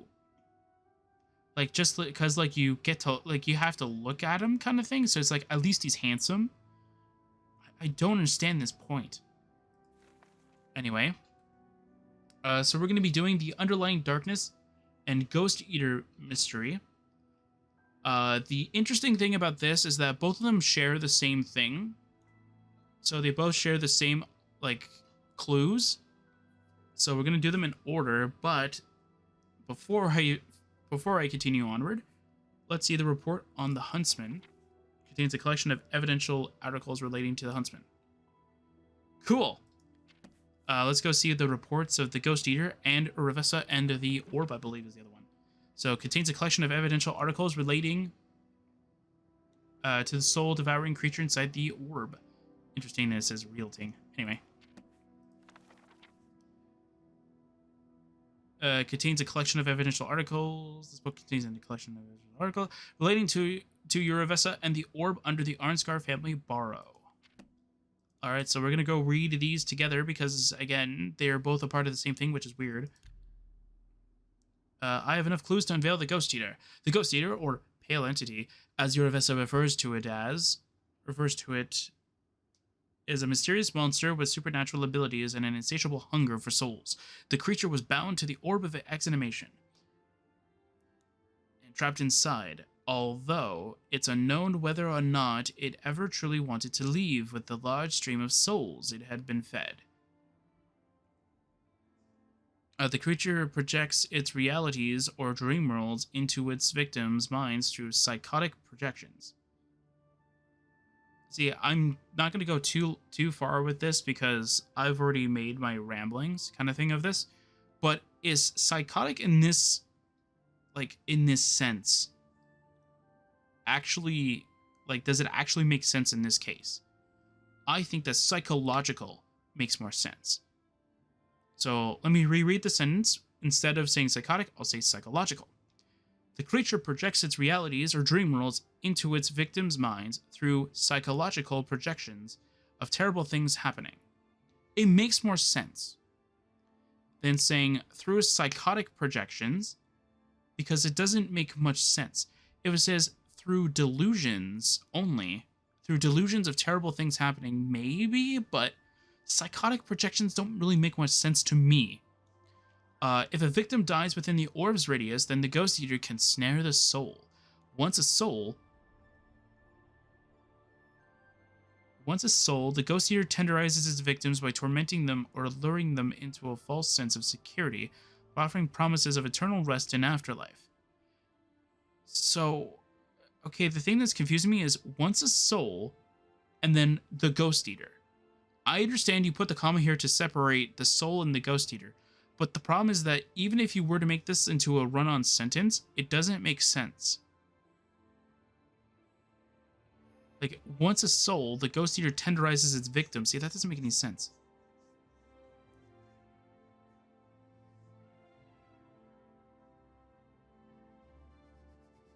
Unless it's supposed to say once a soul is snared, the Ghost Eater tenderizes its victims. See, that makes more sense to me. I don't know. Its dream worlds are always the same, pure white stonework, curtains, and laden with portraits of itself. Nothing is known about the creature's origin, but it has a twisted sense of vanity. It also dresses itself and manifests its world like a divine being. So we've already seen something like this. So its dream worlds are always the same pure white stonework. If you've seen the maze, if you've seen that long hallway sometimes that we've seen, even before the dream sequence, you'll see that it has something similar to that. So we've seen that happen before. Now that I know that there's actually a back button, I didn't remember beforehand. There we go. All right, so I have enough clues to put together a report on Urvessa and the Orb of Exanimation. Urvessa. Okay, now I'm getting confused. You have two different spellings in the same pretty much area. So Urvessa is here. And then you have Urvessa here. You even have it here. Did you just forget to put an A here? Okay, I'm just gonna say Urvessa then. An ambitious mage would dream of a ruthless, terror-filled destiny. She ventured to Akavir. Oh, okay, this is another thing that I got confused of too. Is it supposed to be Akavir? Or is it supposed to be Akivir? So I'm just gonna say Akivir, but if it's supposed to be Akavir, yeah. And recover the Orb of Exanimation, an object that could store an immense amount of souls, exude psychological influences. See, this is where I changed, where I got the word for this instead of the psychotic. Was I looked at this and I saw psychological, and I'm like, that's the word I was thinking of. And even raise the dead. She would bring this orb to the bottom of the Gerald Mountains. Like a parasite, she nested right below the Arnscar family burrow and begun her dark work. She activated that orb and cast a shroud over County Bruma, driving the locals insane in an effort to spread death and collect their souls. It even suggests that she also infiltrated Castle Bruma as a doppelganger of a caretaker named Agna. Agna, wait. Could this be the person that we saw during the memory? Like, you know, when we talked to what is it? When we leave the castle, when we go down the ramp a little bit, we talk to an NPC and it says they're a caretaker or something. Could that be? Wait. I might have a save for that. Where? I do. It's right here. Okay. So we might. So let's go take a look at that after then. Where is it? Agna. Okay. Agna, where she could then cloud the minds of the ruling court and purge all the evidence kept in the lockup archive. Any record of the disappearances were destroyed, and people seemingly forgot over time, except those like Felonius, who was a small child at the time and of his father's passing. Cool. So this one it has a very interesting thing where it has an item as one of the evidences, so we can't really do anything with that, unfortunately. So we can't really read the potion. Maybe we can activate it and do something? No? No? Weird. Interesting. The other one, just want to make sure that they're all under, okay, so they're all under the one section. Good, good, good. All right, so now we have to go through analysis of the pale entity. There's a nameless creature of unknown origin trapped within the orb. Okay, I want to put a pause here for a second. I thought maybe I misread it. Maybe I misinterpreted what she meant by it. But the way that the text was written, or the way that I understood it, was that she put Uravessa put the Ghost Eater in the in the orb itself. That's the way that I interpreted it as. But the way that it seems is that that's not true. Because I thought she said she put the creature in, but she didn't know how it would work, so she put something else in there as more of a proxy.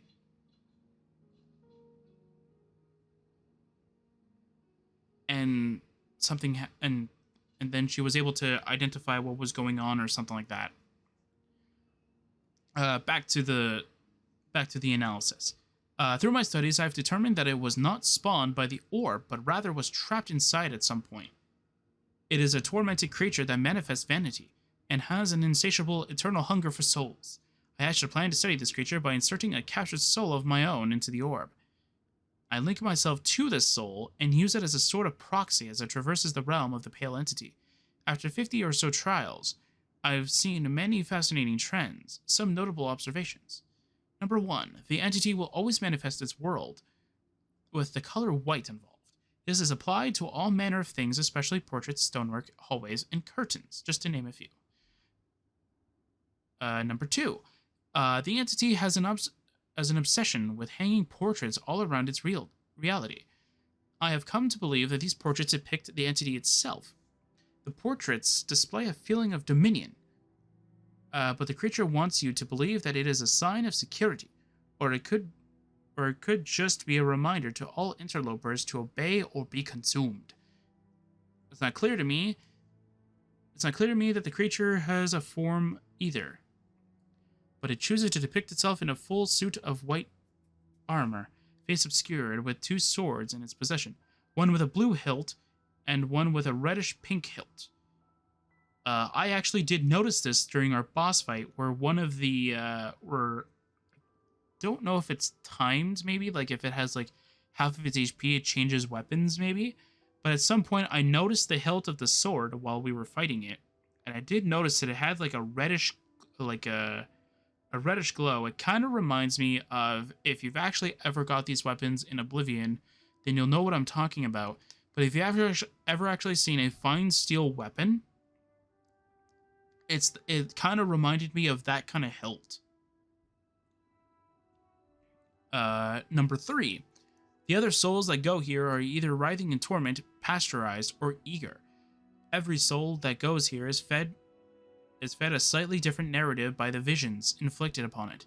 Some souls are convinced that this is the way to the divine afterlife. Some need to be beaten and subdued in order to be consumed by force. A sort of glorified tenderizing process. Number 4. Not only can the entity produce static realities to traverse, but it can also create adjuncts that play a more active role in tenderizing the souls trapped in the entity's grip. Not gripped. This is like I'm guessing this is like the mirror. It's trying to say like the mirror harpy probably is a part of this, or that mirror creature that we had to face during the maze, and maybe those what is it called? Oh, there's another one. There was other ones that were like I don't know what their models were exactly because I breezed right through it, but it was like but they sounded like zombies, so it could be like those things that are the adjuncts. Maybe I'm not quite sure. Maybe all of them are adjuncts in a way, but those ones may have just had the name itself. Whatever the souls who are trapped by the entity perceive, one thing remains true: they are always consumed. Cool. And charred infiltration plans is this one. I successfully mixed a polymorphine potion. Now I just need to establish direct contact with a host. Bruma Castle. Someone there that is not interesting. It doesn't attract prying eyes. Once I capture my disguise, I can plant my hex, and the rest will be history. If I can stupefy the minds of the local authorities, then I can continue my work unhindered. The rest of this document remains charred. Stupefy is a weird word to put in this situation.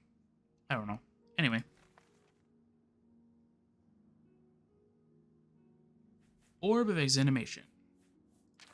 Analysis. My expedition into Akavir,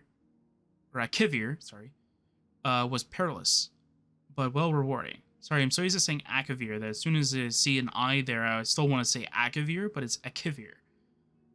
I uncovered an object of immense power, the Orb of Exanimation. As its name suggests, the orb possesses incredible reanimation abilities. Furthermore, it doubles as a soul gem, and seems to have a will of its own, as it can choose who to extend its influence on. Its soul-carrying capacity is equally immense, seemingly immeasurable. It also contains an entity that I've come to call the Pale Entity, which the orb seems to have a commensalistic relationship with the entity.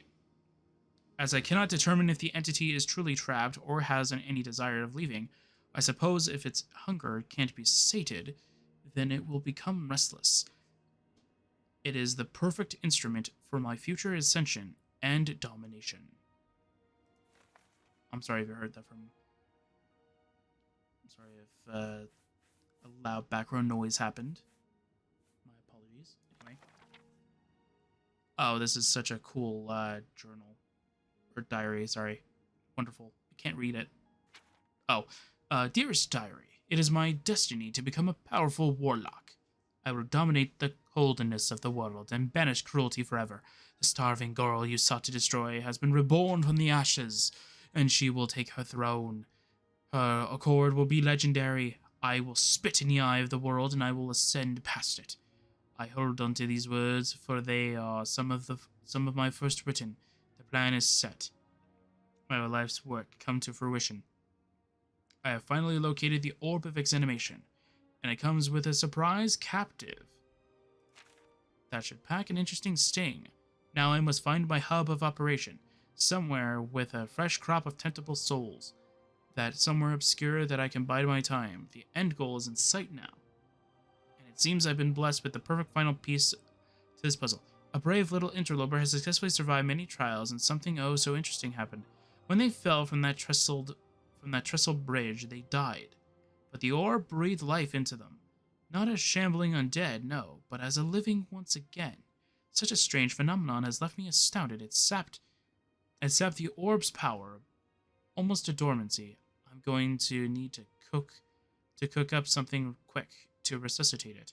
My little angel is on their way here. I can feel that they'll make it. With the orb's blessing having been bestowed, I need to play this very carefully. I'll invite them in, and the final puzzle piece will fall into place. I will use them to siphon the power from the orb and complete my ascension to lichdom.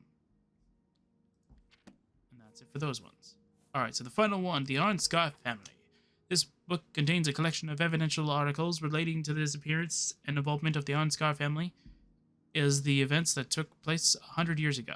So this one's really weird because this one you got to collect it throughout the journey. So from like, I think it was like chapter 3 to like chapter 9 kind of thing.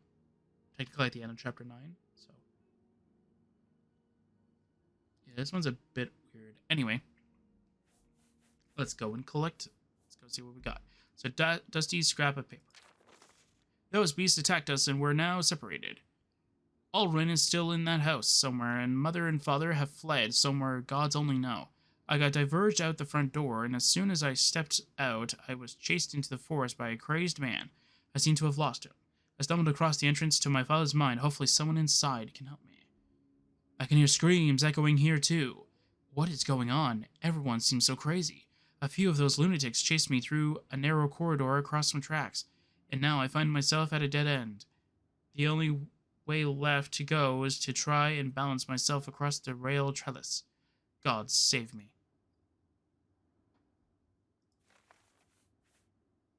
Journal number 1. I was walking into the kitchen when I saw Galmo preparing dinner, but something was off. He was hacking up a human torso.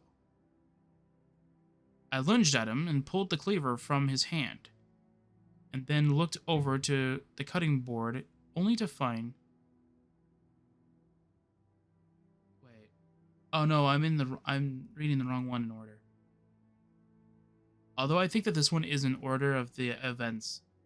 I don't know. Anyway, we'll go read the right one in order. My apologies. This one. Blood everywhere. I was sitting in the dining room preparing for dinner like any other night. We had noticed the chef wasn't delivering our meal like he usually does. That's when I heard screams coming from down the hall. My father opened the dining room door, and I peeked through and saw Galmo chasing Yennefer with a meat cleaver. As soon as she opened the front door, Galmo drove the cleaver down her spine, and a nasty spurt of blood painted the front door. My father slammed the dining room door and grasped at his head in pain. Mother ran to assist him and ordered Idis and I to barricade the door. We could hear muffled screaming coming from the kitchen and upstairs at the same time. A world gone mad. The 4 of us headed along a crawl space on the side of the house and found Adra with blood drenching her dress. Stumbling as she walked with one hand clenching to the wall, she was wielding a butter knife and lunged at my mother.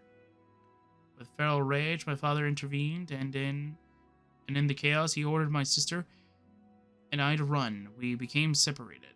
I ended up inside the basement alone. The lanterns were dim, and I could hear someone coming, so I took refuge behind a wine rack. That is when I witnessed something utterly horrifying. It was the shepherd, Throst.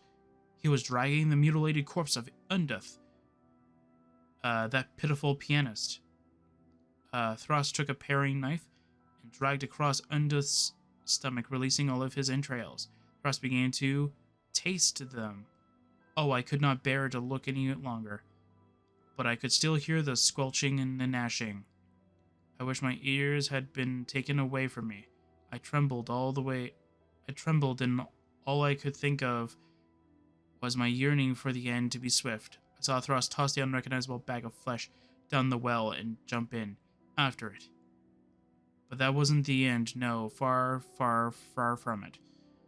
From the end, I climbed out of the basement, that abyss, and that's when I saw it. A gruesome display of half-eviscerated remains, and blood, and guts, and red everywhere, the limbs, and oh, divines, the smell! I vomited and almost lost consciousness. That is when I stumbled my way upstairs to the secret alcove and shut myself in. I heard many, many things after that. I can't take it. Please end this nightmare. Where is mother and father? Where is Idis? Divines? Why? And this is where I think that this one kind of comes in beforehand, but I'm not quite sure. I was walking to the kitchen when I saw Galmo preparing dinner, but something was off. He was hacking up a human torso. I lunged at him and pulled the cleaver from his hand, and then looked over to the cutting board, only to find that it was venison. I dropped the cleaver and fled the kitchen.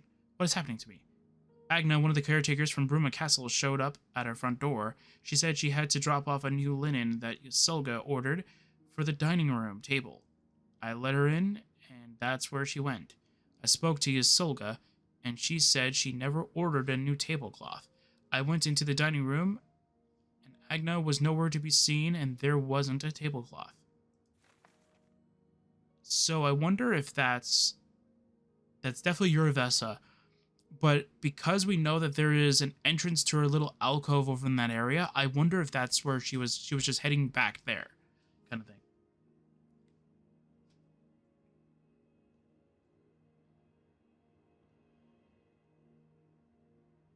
All right, so let's see if we can find another one of the Arnscar family. The next one on the list of things that's on the Arnscar family is this ring right here, which of course we cannot read, so.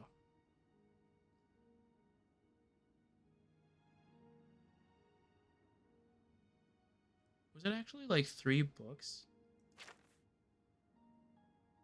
Let's see here. 1, 2. Yeah, I guess, okay. So that we just got number 2 then, okay.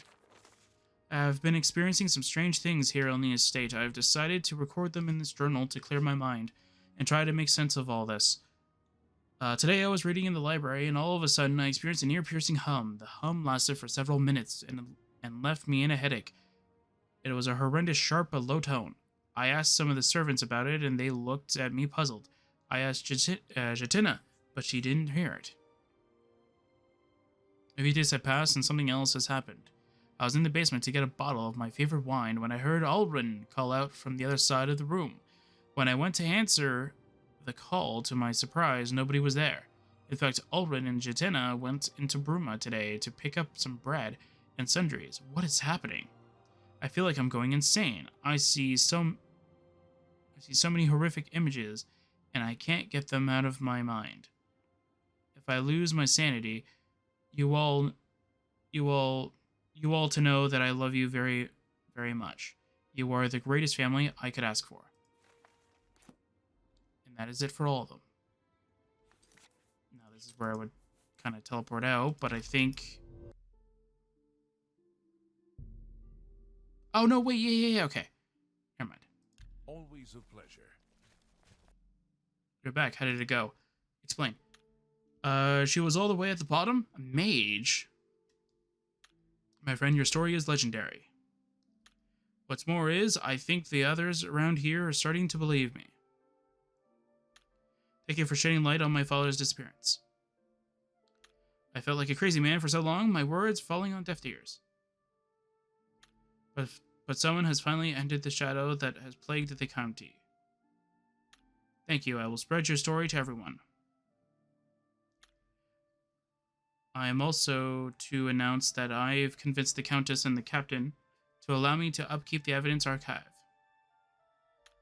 Not a bad retirement gig, eh? Any records you'd like to add to the archive will be rewarded handsomely. Alright, so you have to leave the menu. Be seeing you. Once you're done, talk to him. Go, evidence. What have you found? Ghost ear. Fantastic, this information will be safe with us. Evidence. Huntsman. Sure. Many people will be glad to know that the truth about this. Okay, evidence. Her on the orb. I'll add it to the archive. Thank you. Evidence. Ghouls. All of those people. It's a shame, really. My father was probably one of them. Probably. An Arnscar family. At least they are at peace now. And you can just do that and just click farewell. Done.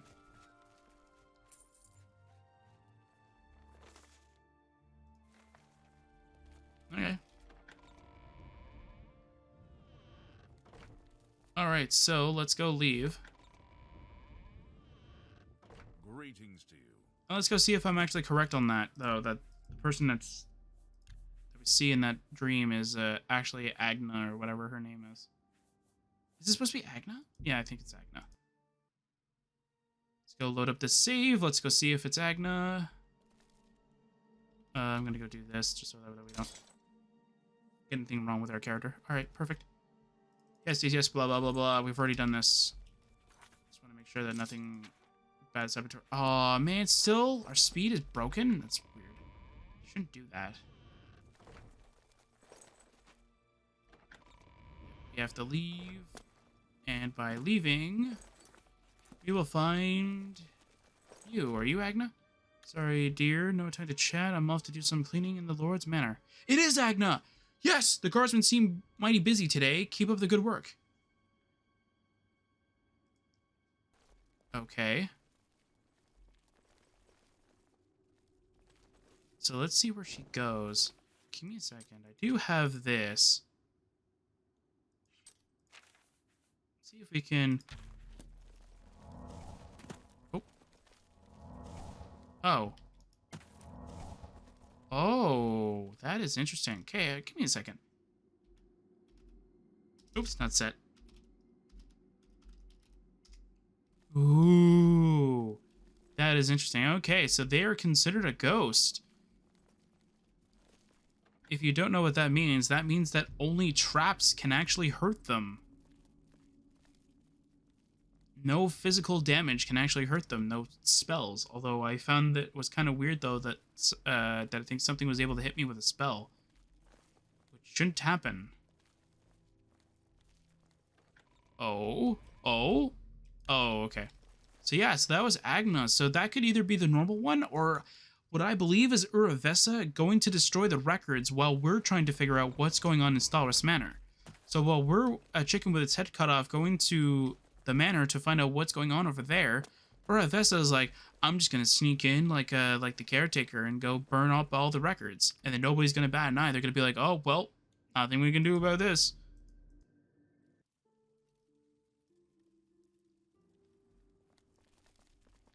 All right, so Well met. I'm gonna go over to the manor because I want to do the same grievance, and hopefully I'll remember everything that I said. Maybe I won't. I don't know. Should be easy. I mean, you can clearly see it anyway.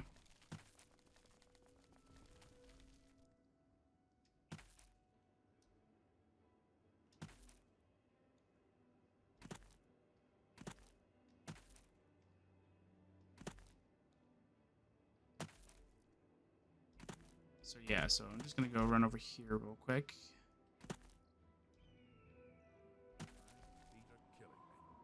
You're off duty. Alright. So I'm gonna go save. And let's see if there's an interaction when we have killed the guy. I think this is the save that I have for him. Yeah.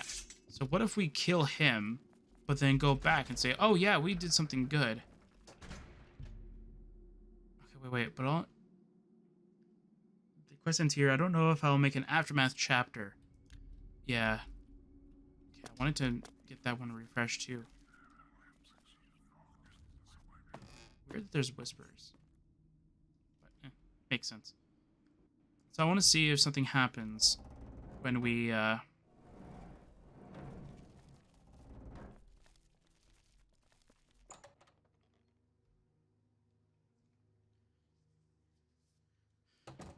I'm so used to running around with this. All right.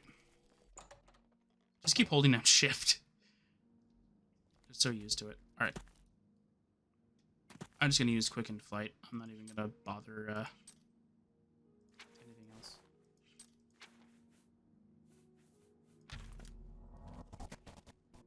All right. Oh, no.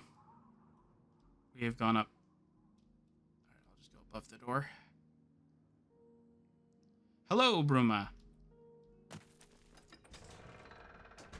You look like someone's gonna put on a play.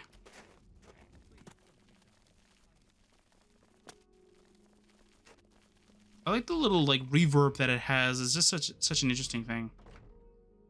So this one we've killed Faustus, and we're sort of just like keeping the power for ourselves, kind of thing, or we're sort of just making the power go to us, pretty much.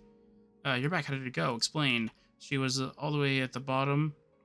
A mage? Yes. My friend, your story is legendary. What's more is, I think the others around here are starting to believe me. Thank you for shedding light on my father's disappearance. I felt like a crazy man for so long, my words falling on deaf ears, but someone has finally entered this shadow that has plagued the county. Thank you. I will spread your story to everyone.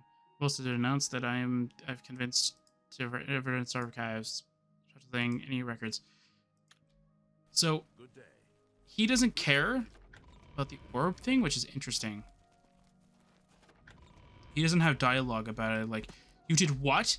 You took the orb for yourself? Well, I hope you know what you're doing with that thing, kind of thing, or something around that.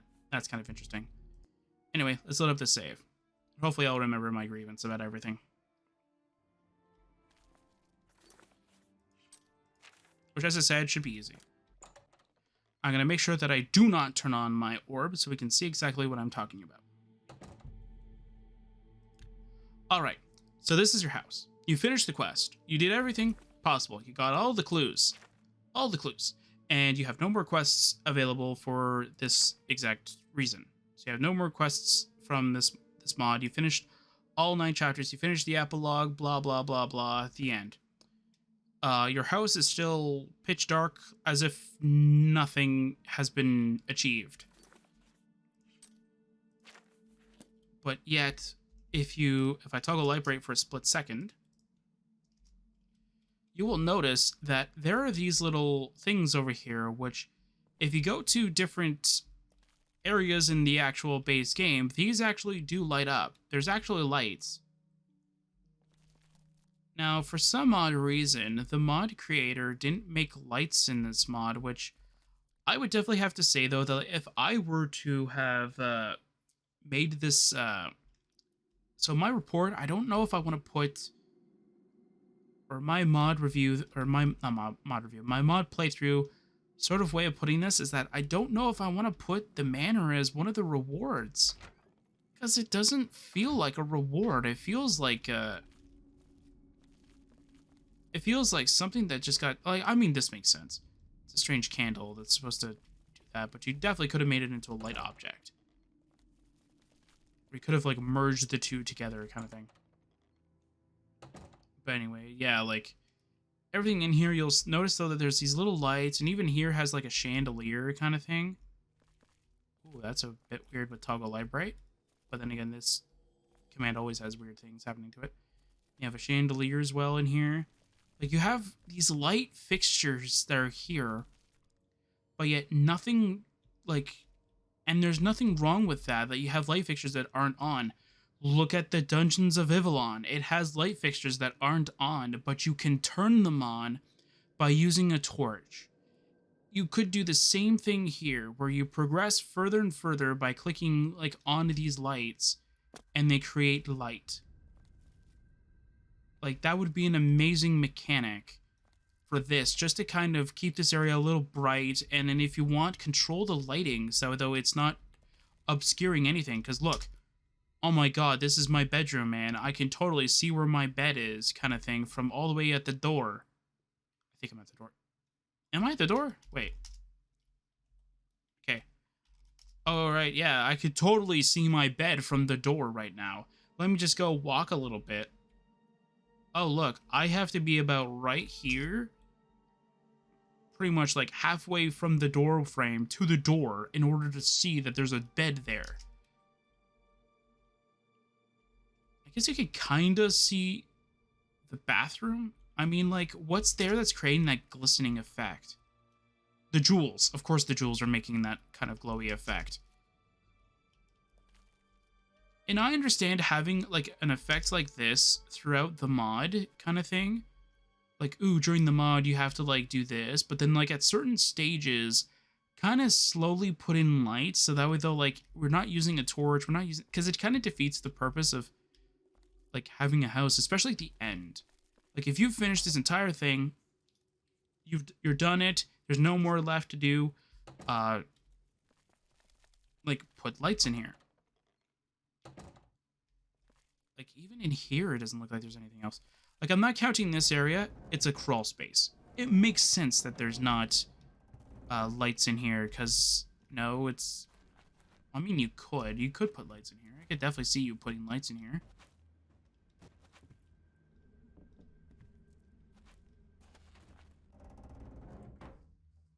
I could totally see you putting lights in there, but yeah. But, like, in here, definitely, like, that could be lit for light kind of thing. Like, these ones in the hallway could definitely be lit for light. And let's see if the attic has anything, too.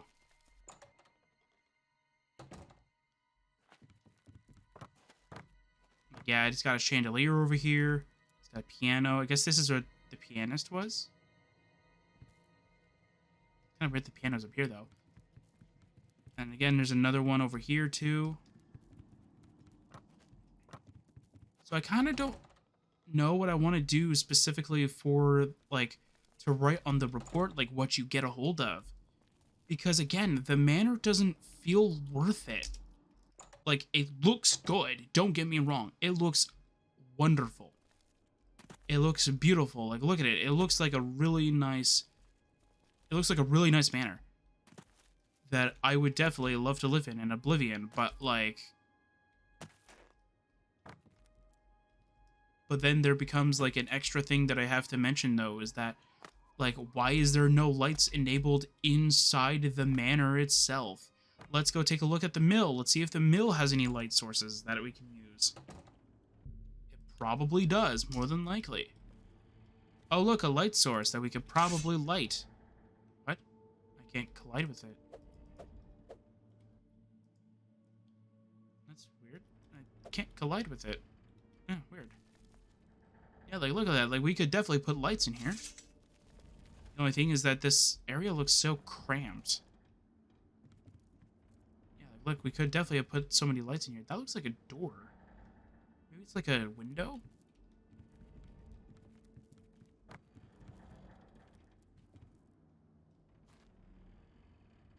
Oh, that's weird. Why is there a Nova Roma sign in here? I guess the last person who had this manor is like, I'll take a weekly stock, a weekly shipment of stock to my house. Oh, okay, and I'd like your sign, please. They're like, wait, what? Yeah, I want your sign too. I want to own your sign.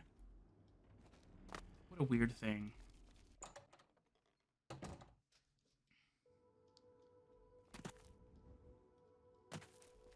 Yeah, so I'm not really too worried about, like, finding out if this tree was actually here the whole time, kind of thing. But yeah, but I'll show you, like, what, like how it should be, kind of thing. So, like, if I go into, like, my, like, Forgotten Lodge kind of thing. So you'll find out that, like you could, like, I could definitely turn this off, and then you have to do a little quest line in order for these to be enabled, or you need to use a torch that you're having in your hand, kind of thing. So you have to have a torch in your hand to kind of, like, activate, and then they're lit. Like, ooh, so cool. And same idea with this one over here as well. Same thing with this one. And same thing with the fire over here, probably. This is probably something you can do anyway. And same idea with this fire. This chandelier, this, that chandelier, probably many other lights that I'm not remembering that are probably in here that I could definitely have done it on. Same thing with the basement. Let's look at the basement. Same thing with these. I know one of these was supposed to be a hidden door thing for this. And I changed it into a candle because, you know, I didn't really need it there. Although I will say this, though. I should probably put a candle on each and every one of these, like, pillars. Nah. But same idea with, like, this. Like, look at how, like, bright this area is. It's not, like, pitch black, but it's definitely mood lighting. And I could definitely have changed this area dramatically by changing the light levels to make it slightly darker in here. Like, ooh, even look at this area. So dark. Like, even if I click, like, and then I'm also trying to figure out, like, what I want. So thinking, though, like, that mirror painting kind of thing, the painting that's in the mirror, thinking of putting it, like, right here. I tried to put this behind there, but I thought that it took too much away from, like, the suit, the Evelyn suit of armor, and the, what do you call it, the little display case over here. But definitely, I could definitely add this, or I could definitely add, like, the mirror dimension, or like, portrait over here, and have that as a thing here that you can just use. Have it as just something you can activate, kind of thing, and it'll just go like, ooh, so cool. But I was also thinking of having, like, a replica of the mansion kind of thing down here, kind of thing, just so that, like, this gets more filled up. Because as you can see, judging by everything, we have a suit of armor over here, not on the shelf. We have this, not on the shelf. What was the other one that we did? Knights of the Nine Revelations. I think that was just an item, though. I don't think that was actually anything else. I think it was just an item, literally. And again, not on the shelf. So yeah, so something... Actually, we'll show you something that's actually mood lighting. I definitely have something that's more mood lighting, like, that actually fits the aesthetic probably of what the mod actually wants. What this mod actually wants. So this over here... Yeah. I'm currently in the middle of changing this, though, but look at this. This is dark. You get to, like, a slightly brighter area. And then you go to here. Like, look at the difference in lighting. Like, even this area, like, it's so darker compared to, like, the rest of the area. Do something like this. But again, no, like, there's so much you could have done that could have made your mod, like, slightly, like, more tolerable than just that pitch black darkness. You need a torch every which way, which I understand. It's a horror mod. Like, it's... or like a spooky mod. It's supposed to have that kind of effect. But again, though, if I need a torch literally after the mod to go through your entire thing, something's wrong here. Like, I just finished your mod. I shouldn't need a torch to go through it. Like, even in here, it's still loud. I gotta figure out how to lower the volume or something like that. Oh, I wonder if it's because, like, I'm in the epicenter of it.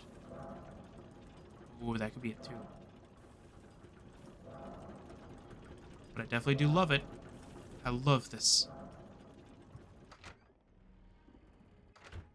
And then even in here, though, too. Like, as you can see, though, like, the lighting in here is still perfect in a way. And this was actually supposed to be, just like that other area that's in the basement of the house, this is supposed to be a replica of that. Mind you, this one's a bit different, where it's more bigger and, well, fitting an entire area, like as you can see here. But, yeah, like, this is supposed to be that, like, entire area, just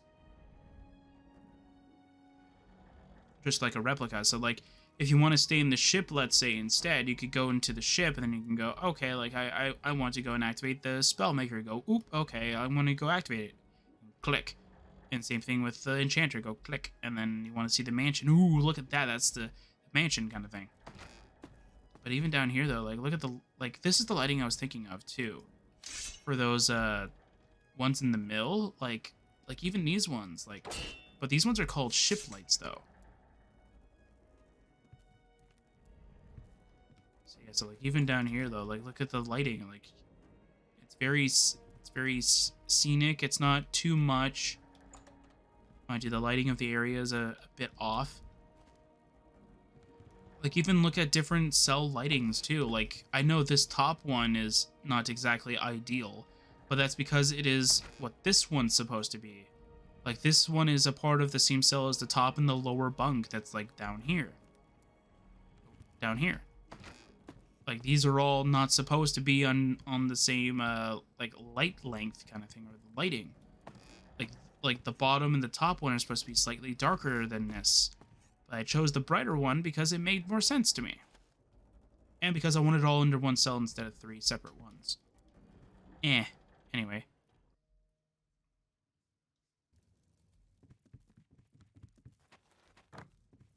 Yeah, so... with that all said and done, I'm gonna have to try and figure out something. So I'll be right back after I'm done the little report of the mod, and so yeah. So I'll be right back once I'm done. Once I'm finished with that. All right, so we are back. Well, I am back. Anyway, so I finished the record. Now over where we have been stashing all the other ones, the modding quarry. So I want to mention something before we continue onward. This actually is a different version of my mod that I've been using.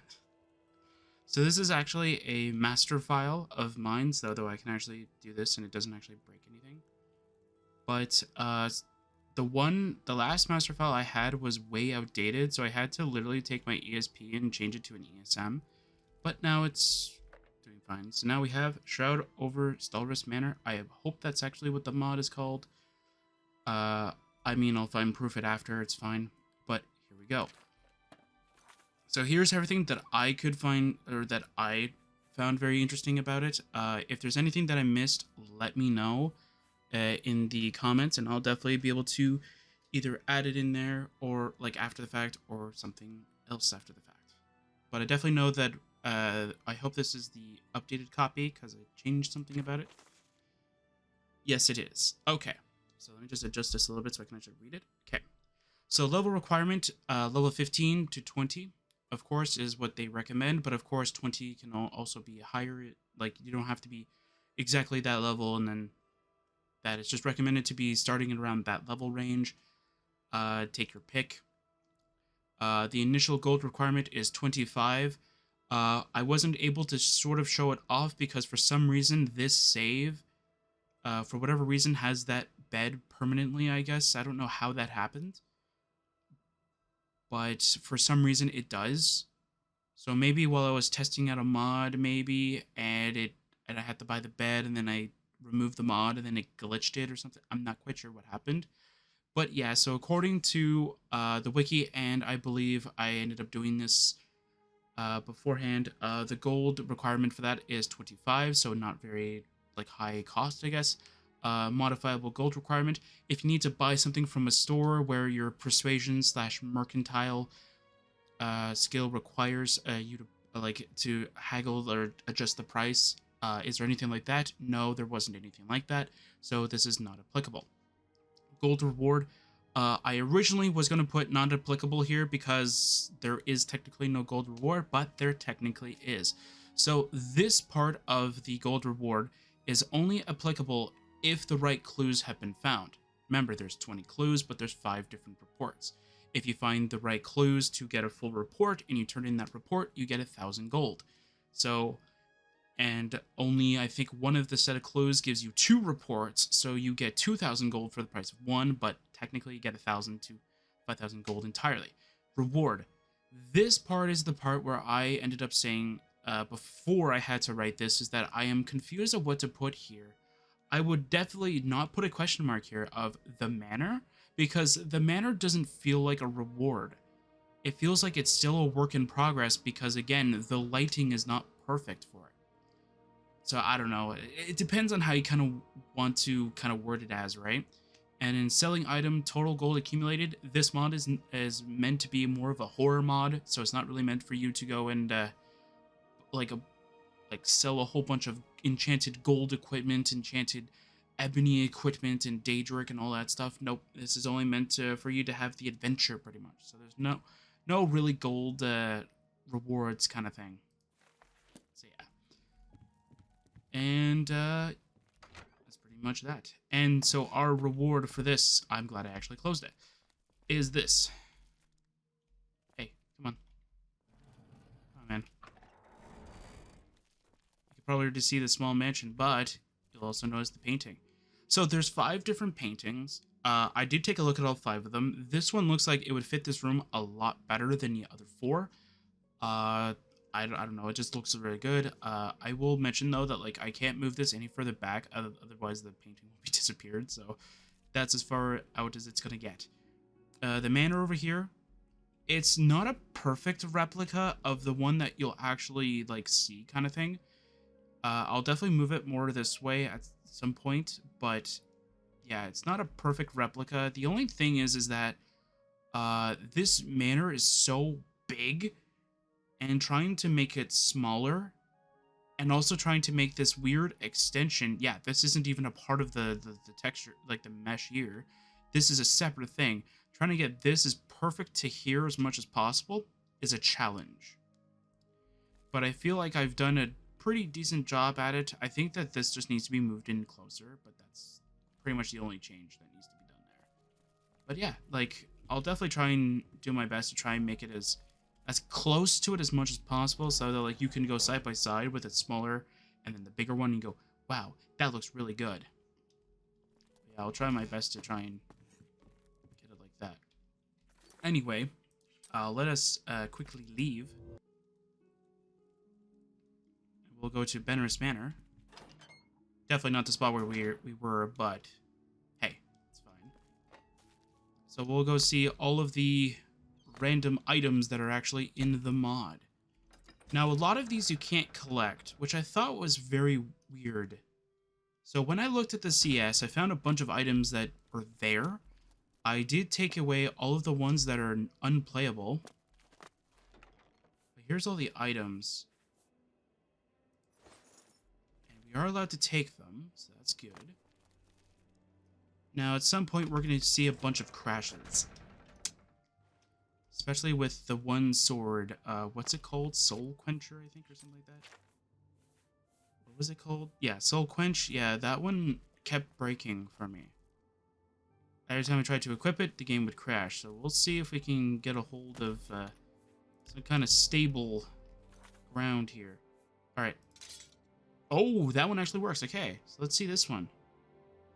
Ooh, okay. It doesn't look that half bad. Oh, it's invisible. Okay, I see what's happening here. Alright. So this one is supposed to be a two-hander, but it just has it not working properly, which is fine. That's not a huge deal here. Okay, so let's see. Can I drop this? And we can see what it looks like? Yeah, it just looks like the same sword, just as a claymore instead. Very nice. Alright, the Staff of Exanimation. So this is what, what's her name? Ravessa was using. Ooh. That's a cool item. I don't know. I feel like the item that we, or the rewards that we got for now are actually really nice looking. Yeah, look at that. Alright. Pretty cool. Alright. So I'm gonna drop the sword too, just so it's there. Alright, the scythe. Is it just invisible? Oh, it's missing something. That's fine. I'll just do a little bit of this, and we'll just forget about it. Sickle. Ooh. Wait, who had this? This as a weapon? Huh. Maybe there's supposed to be something else there. I don't know. That's pretty cool. I like that. That's actually a really nice looking weapon. Ideas. No, I'm kidding. All right. What about the next one? The meat thresher. So I'm guessing this is what the huntsman uses as the bow. Huh. Just looks like an iron bow. He also has arrows. Okay, that just looks like a normal Daedric arrow. Is it enchanted? No. So it's not going to disappear. All right. And then this one says steak.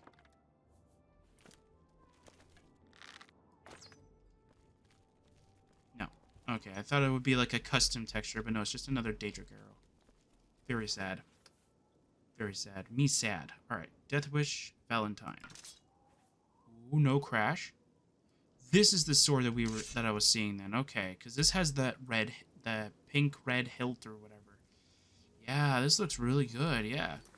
Wonderful weapon. Oh, yeah, that looks beautiful. Draw and quarter? Just looks like that scythe thing again. Okay, that's kind of weird. I wonder if there was, like, some cut stuff that was supposed to be, like, added that was supposed to, like, have, like, a farmer kind of thing hit. Whoa. Okay, I didn't notice the damage on that thing. Is there something else that has an absurd damage? I might keep this mod. No reasons. All right, let's see here. Yeah, Death Wish Valentine. Yeah, what are we looking at next? The Hunter's Cleaver? Oh, another one that's that is missing a texture. Interesting. Okay, a wrought iron war axe. Another one. All right, that's cool. I don't know. I really like these swords, man. They look really, really good. I might use them for something.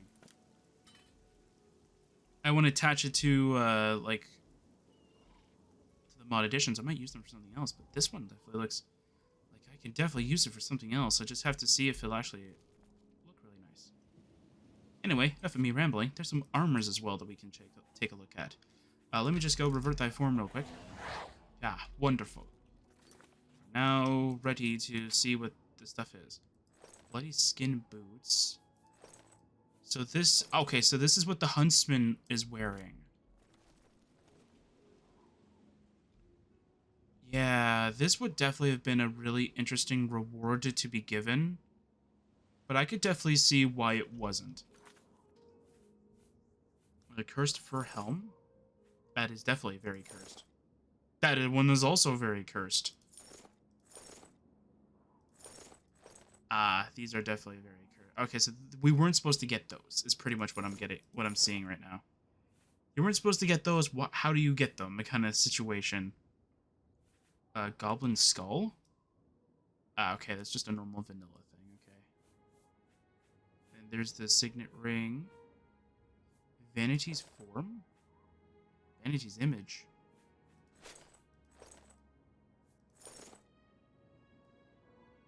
Ooh, the armor looks very shiny. Okay, let's see if I can... Okay, it looks like Dwarven Pauldron. I can't really see because I don't have a sword or something. Dwarven Pauldrons, Elven Cuirass. I don't know if this is a part of an Elven Cuirass. I want to say Legion Boots, but I think that might just be Ebony. And I definitely can't tell the graves. It's too reflective for me to actually see it. It could be Elven, too. I definitely know the boots aren't Elven. But yeah, that's actually pretty cool looking armor, though. I'm surprised this isn't a reward. Man, if only these were rewards, I definitely have, like, just, like I said, like, yeah, you get cool looking armor. You get, like, an overpowered, like, sickle that does 5,000 damage. Bro, that'd be awesome. And these swords, man, you should definitely have just given us, like, these swords. Like, what was the one that I was given? That I got? I think it was, like, Soul Quench, but it was, like, the two-hander, I think. Yeah, that one's not really good because it just breaks the game. And it crashes. Definitely, yeah, like, all this stuff, man, is really good. I guess the black... Okay, I think the black dagger, I think, is what that, what's his name? Painted Man drops. Yeah, like, if these two are the swords that he uses... Wait, hang on a second, We have that report. Okay, let's see here. Is it the Pale Entity? Is that what it says? No. It was like...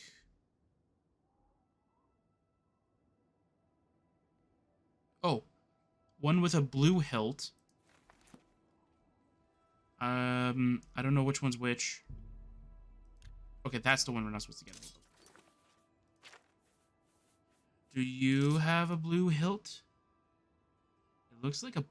It's either navy blue or it's black. Oh, that's right. I can't really see it like that. I'm gonna say navy blue. Makes a good amount of sense. So you have like a navy blue one and then a reddish pink hilt, I think is what it said for this one. Let's see. Is that what it says for this one? Wait, I'm reading too much into this. And one reddish pink hilt. Yeah, that definitely is that. So this definitely is it. So Deathwish Valentine 21, and then it switches to this, which does 30 damage. Huh. Okay, I can definitely see that. Alright, so that's it for Shroud of Stalrous Manor. I mostly just wanted to see what items that we could have gotten if, you know, the mod creator really wanted to do it. Although, I gotta say, though, a lot of this stuff, though, missed opportunities here that could have been really cool rewards. Yeah, you can't really get that either. Like, I definitely have to say, though, like, if you were to put this as, like, a possible, like, maybe it is a possible reward and I just don't know about it, but yeah, like, this is amazing looking gear. So yeah, so I'll see you guys next time for another Oblivion mod playthrough.